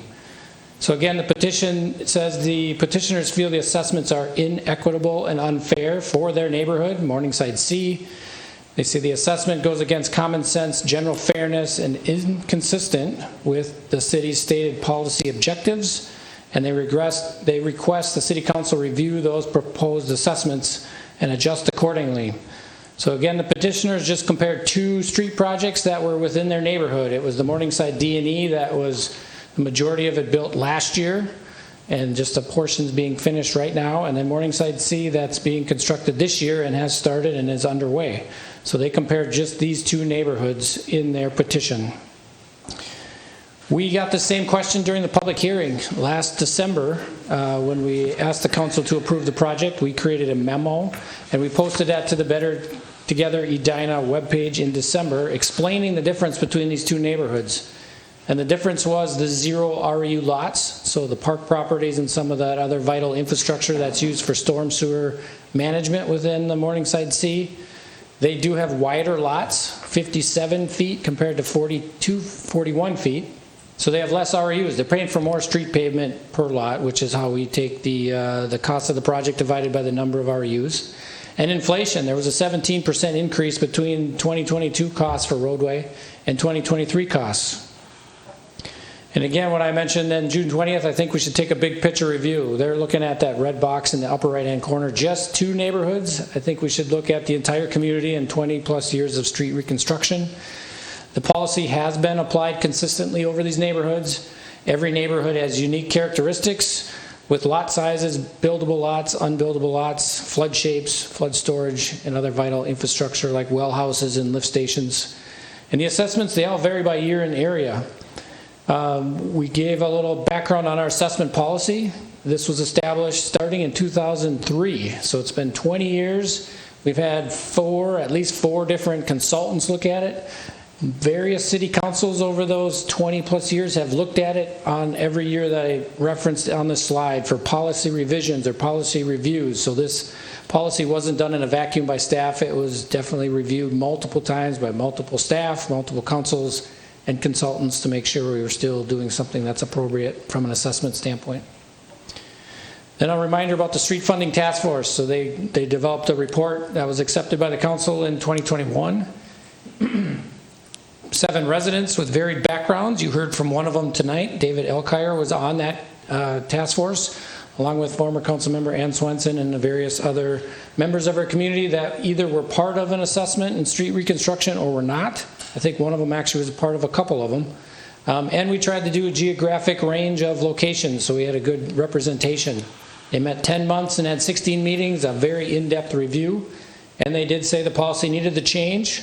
It was both fair and unfair, exactly what that neighborhood has stated in their petition at the same time. And that policy was changed in July of '21, and we're in that process of transitioning from 100% assessments to 100% taxes. We looked at different funding options. There's really not a lot of options. It's special assessments, general tax dollars, and franchise fees are your three options. And then you can play the game of, do you want to do it by percentage, a flat rate, just do up to a certain amount. We interviewed and inventoried and surveyed all the lots of communities in the metro and outstate. Everybody does it just a little bit differently, but we've had an established policy for 20 plus years. We base it on residential equivalent units or based on the number of trips coming out. Trips is basically the basis of it. You have to generate trips on our system. REUs is used to compare single-family residential properties to other property classes, and our policy states how we do that with commercial and institutional properties as we apply that policy, and also city-owned parcels. You can see city-owned buildings and city-owned open space is part of that policy. Again, assessments, this is just a slide from 2018 when we had multiple neighborhood projects going on. You can see that assessment ranges, they varied all over. We didn't have any that were the same, and that goes back to my original comments about having very different assessments for different characteristics in different neighborhoods. And it really comes down to that last column of square yards of paving per REU. So if you have to pay for more street, it's going to be more expensive, or there might be other things happening within that specific project. Another slide from 17 and 18, we come to the public assessment hearing with a number with contingency in there. The second to last column is the final assessments. We always try to come in under that number with those contingencies, and we typically have been doing a pretty good job of coming in under those numbers with the final assessment. And then one of the other points they made is, why is the park not assessed more or less? So I got a couple examples of previous projects to just show that we have been consistent. So 2014-15, we did the Arden Park neighborhood. You can see that purple area in Arden Park. We assessed ourselves, the city, 5 REUs in that location because we felt that was a buildable lots. And 5 was similar to the lots right across the street. The rest of the park, where those arrows are, it's not assessed. And that's because of the flood shape that we feel is not a buildable lot because of those flood shapes. We also had one other well house within this neighborhood that we did not assess. One other example from the Normandale neighborhood. This is adjacent to Roslyn Park. Same thing. We looked at where we could potentially have buildable lots of similar size to the adjacent private properties, and we assessed ourselves 7 REUs that would be in the park property. And then the other areas were either ponds, wet ponds, or other flood shapes that we just would not have buildable lots, and we didn't assess for those remainder area of the park. Going back to the 2 neighborhoods in question with the petition, Morningside C, we had an estimated assessment at the public hearing of $13,800. Morningside D and E, to compare, 1 year sooner, was at $9,300 per REU. So there was a difference there. After we opened bids, though, the difference has gotten a lot smaller. So with Morningside C, based on really good bid prices we got this spring, the assessment was calculated at approximately $10,800. With Morningside D and E, we did not see that savings in the bids, and it was still at that $9,300. So it's getting much closer between the 2 assessments. And I'll just make a note that without our assessment policy changes, the assessments would be up in $20,000 plus for both of these neighborhoods. So that change in the policy really helped the neighbors in this case. So I believe that policy has been applied consistent since it's been established 20 plus years ago. And I would recommend you make the motion that's in the agenda tonight to not change any assessments with Morningside C and not adjust them accordingly per the request of the petition. I'll be happy to stand for any questions. Are we at the preliminary assessment stage with them or the final assessment stage? They have a preliminary pending assessment from the public hearing this last December. That we approved. We approved that $13,800 So we don't have to worry about, you're not coming to us with any other proposed assessment language. It's just a matter of dealing with whether or not we want to accept this petition, if you will, or deal with this. Correct. So then we'd be back. Or change the assessment calculations for them. And that's where I'm suggesting you don't, but that's the request. I just need a motion one way or the other if you want staff to study it further or go with staff recommendation that we've applied it consistent. And we think the petition you should not address the assessments in this project differently from other neighborhoods. So to me, the language is a little bit odd in a way. It says, motion to not take action on the Morningside C petition for equitable assessment as the special assessment policy has been applied consistently for approximately 20 years on street reconstruction projects. Based on what you just said, the fact that we've already preliminarily assessed them, it doesn't seem to me like we need to do anything. But I turn to our attorney and ask. This is just a response to the petition. Yeah, The so residents have another asked you. possible action would be to just deny the petition, I suppose. You could phrase it that way? Is there a preferred method for the motion to get a discussion going with respect to this petition? Well, Mayor, I think we all understand what the situation is and what you're proposing to do. I think staff is recommending that basically you take no action because you've got the preliminary assessment. They're asking that you not change it. My only concern would be in the special assessment context, you can receive a formal petition from property owners requesting that you carry out the improvement and you assess them for that improvement. That's not what we have here. It's something completely different. So I wouldn't want to have any confusion about what's before you by, determining this or terming this as a petition in a special assessment matter. I want to be clear that that's not what this is. It's just a request from the residents to change the policy with respect to them. So, maybe you could deny the request, or you can call it denial of the petition as long as you're clear that you're not dealing with a petition for an improvement which you're not going to carry out. Yeah. Okay. You could just. We've had other similar requests, I guess. A sidewalk petition or a street reconstruction petition. Sometimes we accept them, sometimes we don't. Yeah. You could direct staff to take no further action on this. Now they've studied it, they've presented to you. You could direct staff to take no further action on it. Okay. Is there a motion to direct staff to take no further action on the Morningside C petition for equitable assessment? So moved. Second. A motion by Member Agnew, second by Member Pierce, to direct staff to take no further action with respect to the Morningside C petition for equitable assessment. Now we can go to discussion. Member Jackson. Oh, no. Member Urser, I think you wanted to talk about this a little bit more. Yeah, and I'm not an attorney, but I did look at the Minnesota League of Cities information on special assessments. And the benefit test says that under the special benefit test, special assessments are presumptively valid if the land receives a special benefit from the improvement.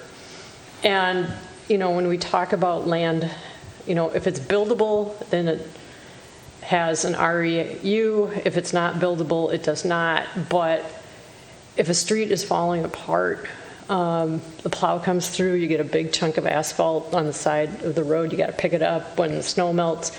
And so thinking about land, water quality, all of that, I think the argument could be made that that's a benefit, even if you can't build on it. And so I'm thinking about that.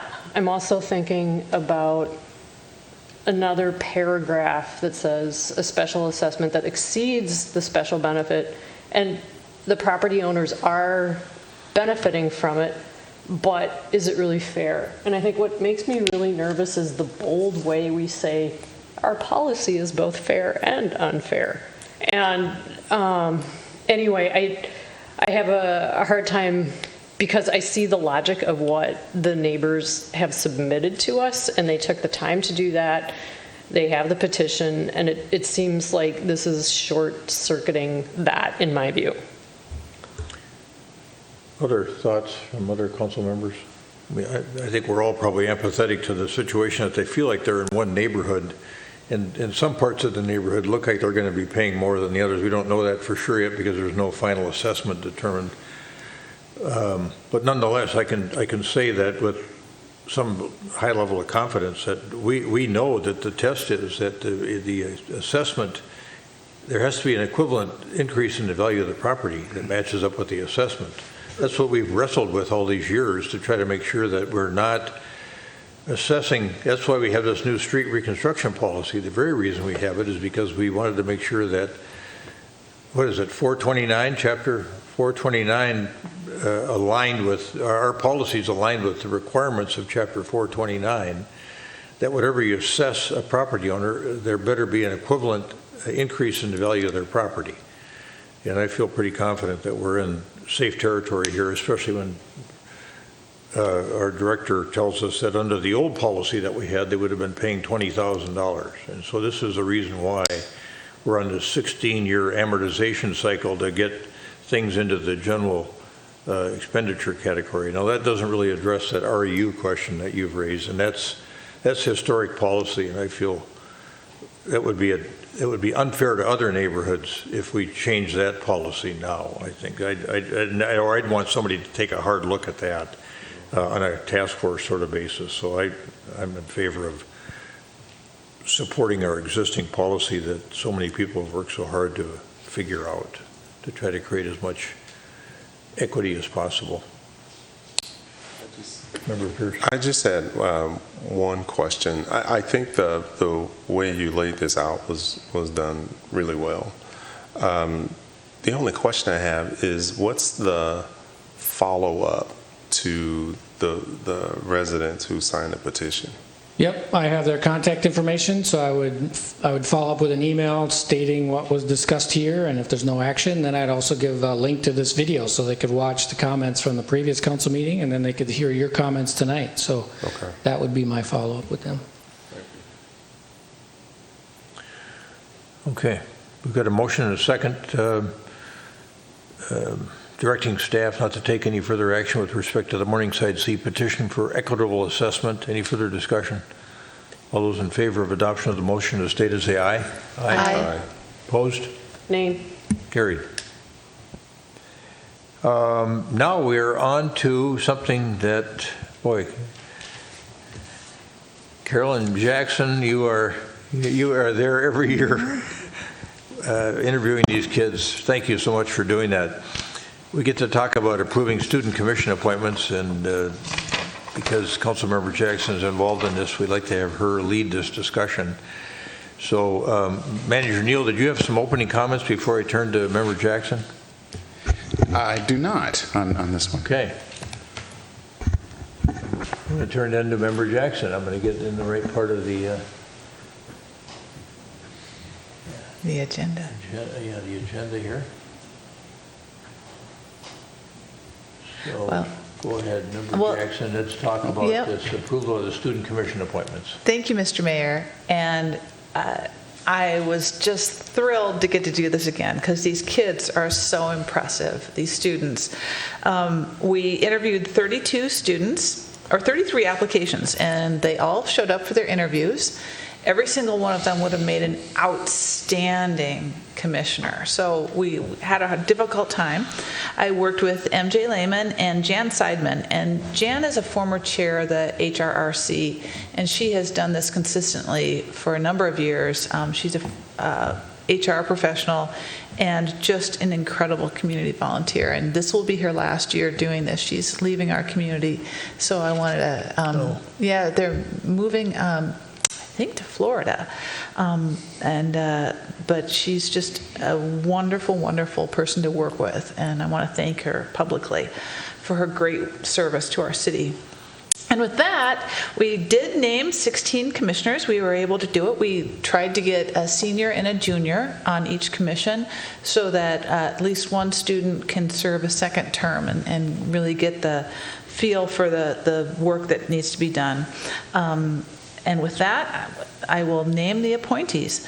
Kauthar Benarash and Alexandria Lee for the Arts and Culture Commission, Anushka Jha and Jay Shapiro for the Community Health Commission, Griffith Pugh, Angela Langswort for the EEC, the Energy Environment, Kathleen Keeley, Sanjana Faradan for the Heritage Preservation Commission, Devarsh Bora and Muna Muhammad Kari for the Human Rights and Relations Commission, Alessandra Di Lorenzo and Sonia Holti for the Parks and Recreation Commission, Alexander Schultze and Sarah Hu for the Plan Commission. Sarah also served on the Cahill service, so she's coming back on the Planning Commission. And Evangelia Carusis and Samuel Donnelly for the Transportation Commission. And thank you to all the students who applied. We really enjoyed meeting you, and congratulations. And thanks for stepping up to our 16 student commissioners. So with that, I will move approval. All right, Member Jackson moves the approval of the slate of student commissioners that she just designated with a term starting September 1st, 2023, ending September 1st, 2024. Is there a second? Second. Second by Member Agnew to Member Jackson's motion to appoint these named student commissioners to the respective boards and commissions. Any further discussion? All those in favor of approval of the 2023-2024 student commission appointments as designated by Member Jackson, say aye. Aye. Aye. Opposed? Carried. All right, one more matter on the action portion of the agenda this evening, and that is something that Manager Neal has, and this is a discussion that we need to have about timing. Thank you, Your Honor. Timing is the right way to describe it. This item comes to you tonight as a follow-up to the action that the council took at the previous meeting, which was to accept the special sales tax law that was passed for Edina as part of the 2023 tax bill. That initiative, which was part of our state legislative platform, policies and platform this past year, was accomplished. We asked for the ability to increase the spending plan for an ice arena expansion project. And after a great deal of work with our lobbyists and by folks here, that legislation was approved. So the first action was for the state, for the House, the Senate, and the governor to approve the action. Then we had to accept, the council had to accept the action, which you've done. The next thing is to approve the ballot language and set the date for the referendum. We included the ballot language in the staff report. The ballot language is really focused on getting the question answered about whether or not folks approve increasing the spending plan for this particular purpose. So, and also assuring them that the rate does not change and the duration, the potential duration of the maximum duration, of the tax does not change either. So those two factors remain the same. The thing that changes is that we get to take full advantage over the revenues that are created. It has been interesting to see. We have now 2 months of experience with sales tax receipts. We are averaging just a little over $500,000 a month, which turns out to be $6 million a year, which turns out to be just over $100 million over 19 years. So that part of it, it's a very small sample size. I got that, but that it's at least it's going in the right direction. The question before the council tonight is two questions actually, is approving the ballot language, which explains to voters what exactly it is that happens if they vote yes or no. And the second is the election date. The council, as the legislation laid out, the council has two options for setting a referendum date. We have to have some of the guidelines for this, so that it cannot be a special election. So one of the things the legislature has been concerned about in the past is cities or counties or local governments picking a date out of the blue, a June date perhaps, and when people aren't paying attention, and then having a special referendum on those days. So they don't want us to do that. And they also want us to have this done within the next 2 years. So if those are the kind of the guidance from the legislature, there really are only two dates that fall within that guidance. One is November 7th of 2023, which is a school general election. So people, that is a time and a date when voters would be expecting an election to occur. Which is also part of the guidance for when an election date should be set.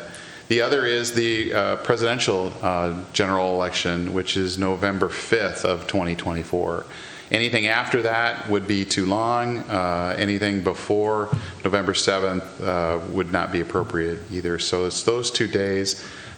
In terms of what advantages are for the city, I think as Director Vetter and I have talked, there's some great advantage to us in terms of knowing if we have an expansion project to be funded with sales taxes or not, right? So knowing the answer to this question sooner, even if that answer is no, would be beneficial to us in terms of planning the 2022 arena infrastructure improvements that have already been authorized.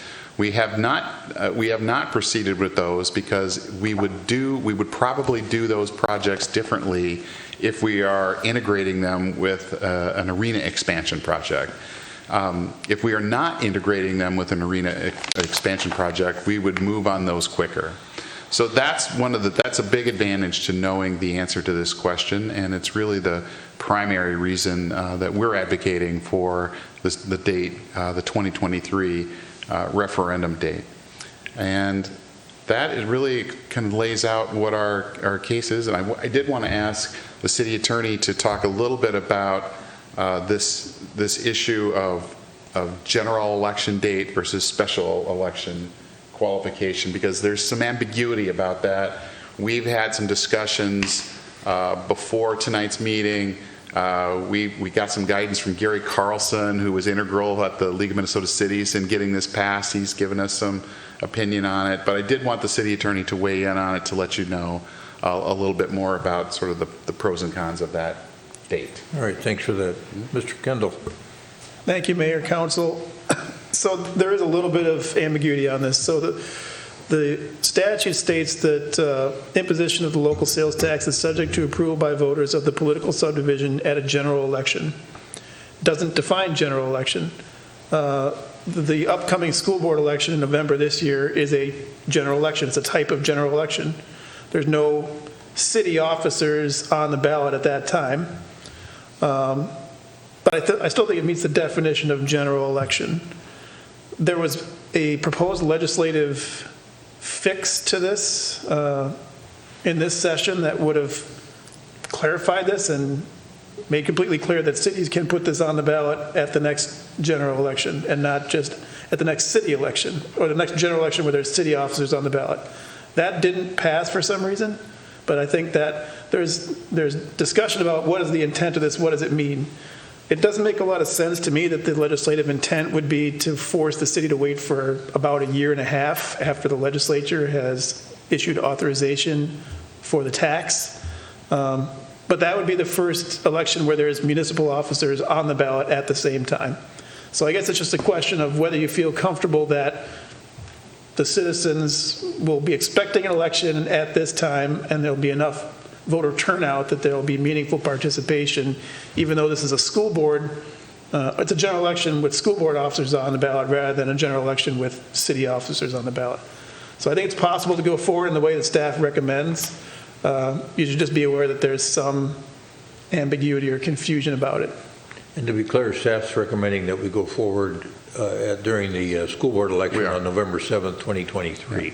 We are because it is a date and a time when people are expecting to vote, and all voters in Edina who would be subject to this would be able to vote on it, because we can put this question on the Hopkins School District ballot and on the Richfield School District ballot. So anyone who would be able to vote in a presidential general election could vote on it in this school general election as well.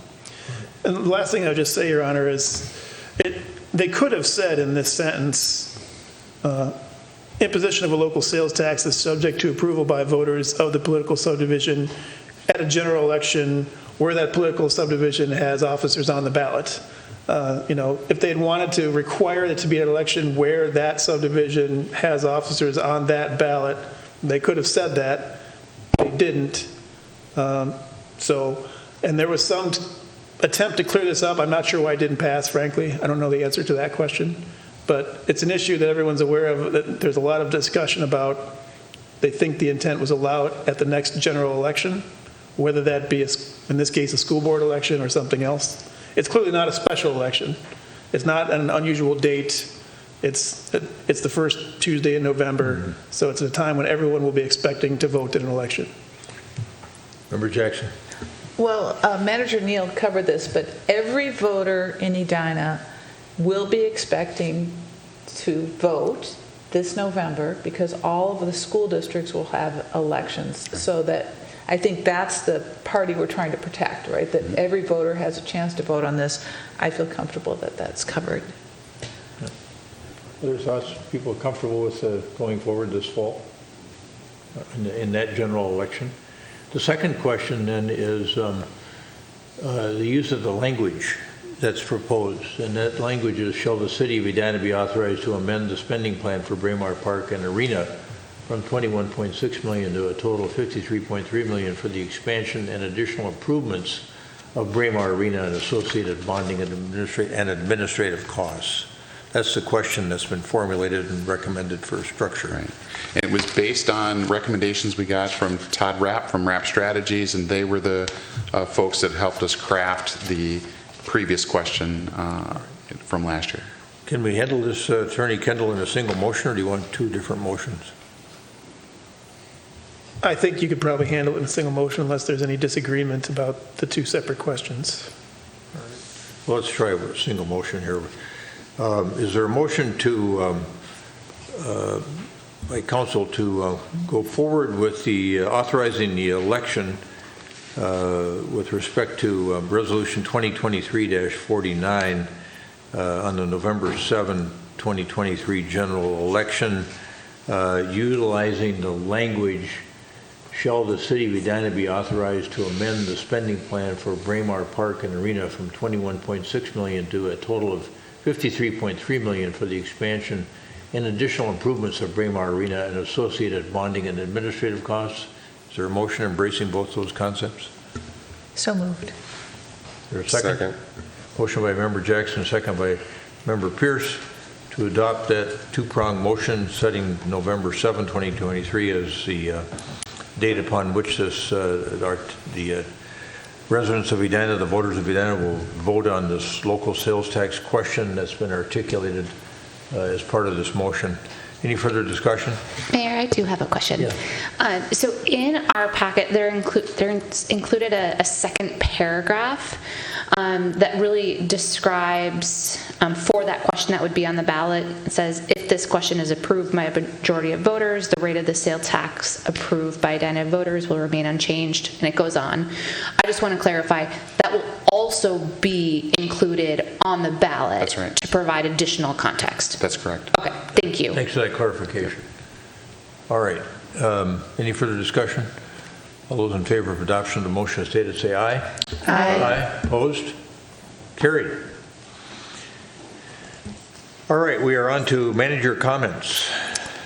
Thank you, Your Honor. I believe Councilmember Risser had suggested that I update the council on cannabis management issues. And Director Vetter, we got a lot of good work done tonight. Thank you for sticking around. Thank you very much, Council. All right. Appreciate it. Cannabis management issues. I thought I would never say that in a city council meeting. Been a long time. But as you all know, the state... that wasn't a personal question. No. It was a professional question. As you all know, the state made massive changes in how cannabis is managed and its legal nature, et cetera. And we are, just like many other cities, figuring out how we're going to react to that. And really there are kind of three broad categories of things that we're working on. First is from a law enforcement standpoint. The first stage of legalization happens on August 1st, and that's when possession and home grow operations become legal. But there are a number of law enforcement options or law enforcement issues that are associated with specifically around motor vehicle operations. We handle these issues now, but we think they're going to increase in frequency, and we have some training that we're doing with officers around drug recognition now, and we do want the chief to talk about that at some point with you and share with you kind of the planning that goes behind that. So there's a lot of law enforcement issues that are associated with this. There are also a number of is interestingly, licensing issues, although state government is going to be handling licensing at the state level. It does appear that we will be able to do some retail, not licensing, but retail management of some of this the retail store operations, specifically around zoning. What zones are cannabis retail operations going to be allowed in? Specifically, how many of them, how many stores are we going to allow in the city? We'll have a floor, we'll have a minimum number that we have to allow. But you as a council get to decide, do you want to have more than that, or do you want to have the minimum available? So that's a question that has to be resolved at the council level. We have to have as a minimum 1 per 12,500 population. We're not sure quite yet how the rounding is going to go, but that's going to be either 4 or 5 retail stores at a minimum that we will have to allow in the city. And so we have some issues that have to be resolved by the council before that happens. There's also some public health issues that we'll be working on with the Tri-City partners in Bloomington and Richfield around THC consumption. Smoking in parks, public consumption, cities are also taking on those issues. We've had smoking illegal in parks and golf courses for a long time. We want to make sure that our ordinance covers cannabis as well. We have the additional issue in our town about liquor stores and whether or not we'll sell THC-infused beverages and THC-infused edibles. We don't typically come to the council and say, do you think we should sell Bud Light, or do you think we should sell Russian vodka? We haven't had that relationship with our council, but in small towns they do have those discussions. We haven't had them here. My sense is you might want to weigh in on THC products being sold in our stores. So at some point we do want to come back, and that one probably fairly soon. We've done some research and can share with you what we're hearing from kind of our peers in the liquor, in the municipal liquor business, and ask you to give us some feedback on that. So those are some things we're working on. There's going to be a number of policy questions that have to be resolved by the city council. The law enforcement issues will be largely run by the police department and how they interact with their state association and state government. But we're just in the early stages of working on those. We're talking to our peers in other cities. We're talking to the Municipal Legislative Commission. League of Minnesota Cities are also giving assistance to cities as well. Questions, comments for Manager Neal on that topic?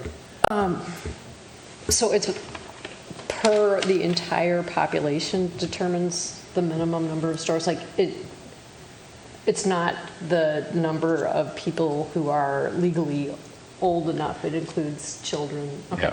Yep. Your census population. Okay. 53,000, et cetera. Good try, though. Okay. I like that. But, okay, well, I appreciate the information. That was very helpful. So anyhow, thank you. Oh, I'm sorry, and I didn't even mention there's a range of internal issues that we will deal with as well as an employer, right? How will we deal with this issue in our workplaces? We will have a number of employees for whom they can have no level of THC in their systems, right? Police, fire, and any of the public works employees that have CDL driver's licenses have very tight restrictions and have some random drug tests, et cetera. So we will have a lot of employees that fit a category that we'll have to manage closely. And you had one other topic, night to unite. I have a question. Oh, go ahead. Thank you, Mr. Mayor. A brief question. In the THC bill, liquor stores were prohibited from selling those items, and that changed in this law. Is that correct? That is correct. Is there a prohibition on selling marijuana in liquor stores? I don't know the answer to that. Okay, so I'd be interested to know Okay. that. So, because we I'll might find want out. to think about our licensing in those terms too. You know, liquor stores can sell tobacco products. We stopped doing that probably, what do you think, Mayor? 8-10 years ago, At the maybe? same time, we put the ban on smoking in parks. Yeah, something like that. A decade ago, probably. Yeah. So if you could be prepared Yeah. as you work on that, I'd appreciate it. Thank you. I'm not sure about the answer to that, but I think I know the answer to that liquor stores will not be able to sell marijuana. There's a list of things that they can sell, and the THC-infused beverages were added to that list. Yeah. I don't think that marijuana was, so the designated retailers will be able to sell it, but I don't think liquor stores will be able to. And THC gummies or edibles were added to that list as well. Right. Richfield, the Richfield Council has had that discussion. They have authorized their stores to sell both. We've had that discussion internally with our staff. I think we're going to recommend to you that we sell the beverages, but not the edibles. But we want to come back and we'll make a formal recommendation to you later. Okay, thank you so much. And then night to unite. Night to Unite is Tuesday, August 1st. Council members have a role, if you choose, in that process in the greater community. You might want to be available in your own neighborhoods, but if you do want to be a part of a team that goes from party to party in both the police department and/or the fire department, let us know that as early as you can, and we'll get you plugged into that process. And it's a great evening. Thank you. Member Risser, council comments. Member Jackson and I both went to the League of Minnesota Cities, and it was really good. I learned a lot. I was also able to go on the tour of affordable housing and saw 3 different ways they were doing it. And Duluth is really knocking it out of the park, winning awards and just renovating. I went to the prison that was redone for both affordable and market rate, and it was really kind of neat to see how they kept, it was the old, prison with the marble, beautiful space. But then also seeing a community that was smaller houses, not teeny tiny houses, but very small, but they had a porch and they were all kind of facing each other, walking path. It was lovely. And then a house that was something like 11 feet wide, it was again another example of what could be done. And so that was probably my big takeaway. I also used mass transit. I took a shuttle up to Duluth that was powered by propane, which I learned about from the driver, which is a very cheap fuel, but burns very hot. So there's trade-offs. So anyway, it was a good experience and I learned a lot. And thank you to Edina for sending me to that. I think former council member Mike Fisher told me he saw both of you up there, was really excited to see both of you. So, Member Jackson.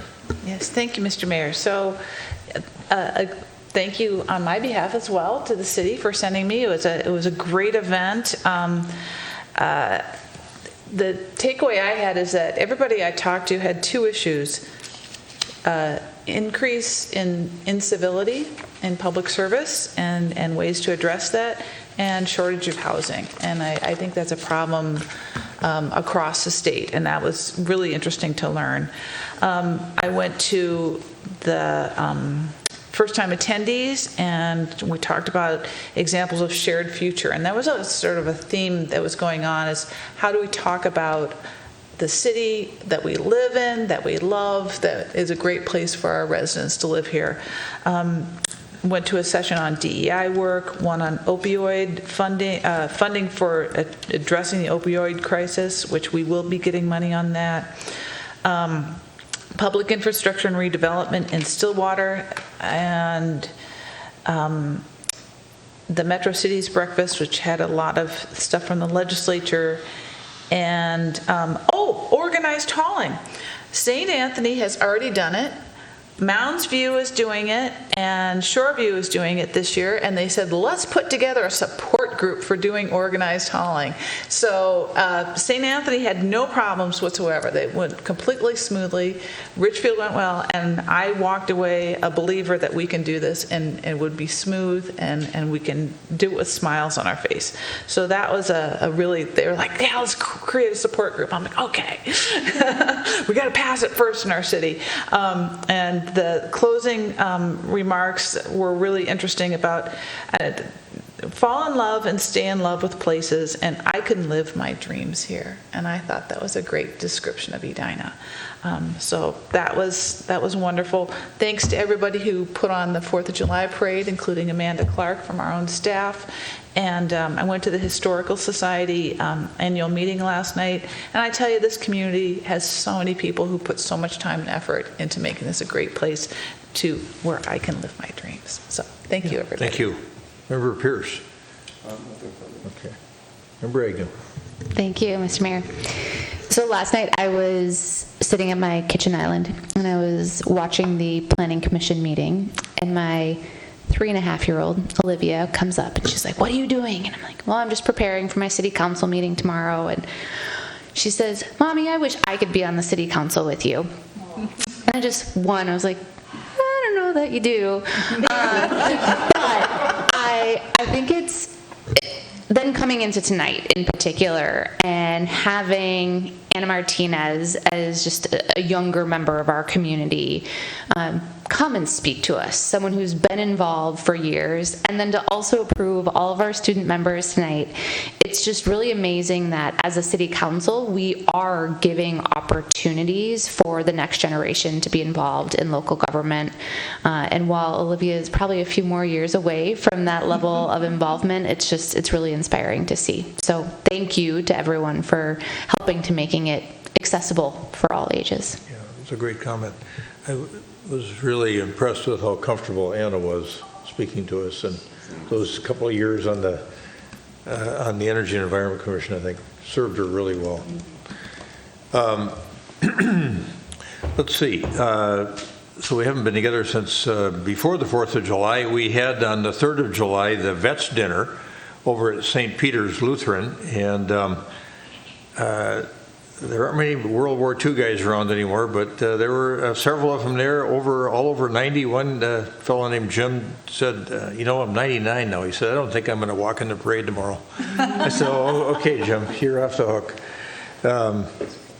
And then the parade itself was terrific. And remember, Jackson was marching with the Rotary crew. Is that or was I carried a sign. Sign, okay. And so did Member Agnew. Oh, well, thank you for both being in the parade. And we had a great turnout. We had an hour-and-a-half delay, I think, because of the rain, but people stuck around. They were really resilient, I thought, and were eager to watch the parade. And we had the governor, and we had Senator Klobuchar and Dean Phillips, our congressional rep from the 3rd, and a few others as well, so that we had a nice political turnout from our state. And then on the 7th of July, I attended the Purpose Summit. Richard Leiter did a Purpose Summit. We did it down at the Edina Theater.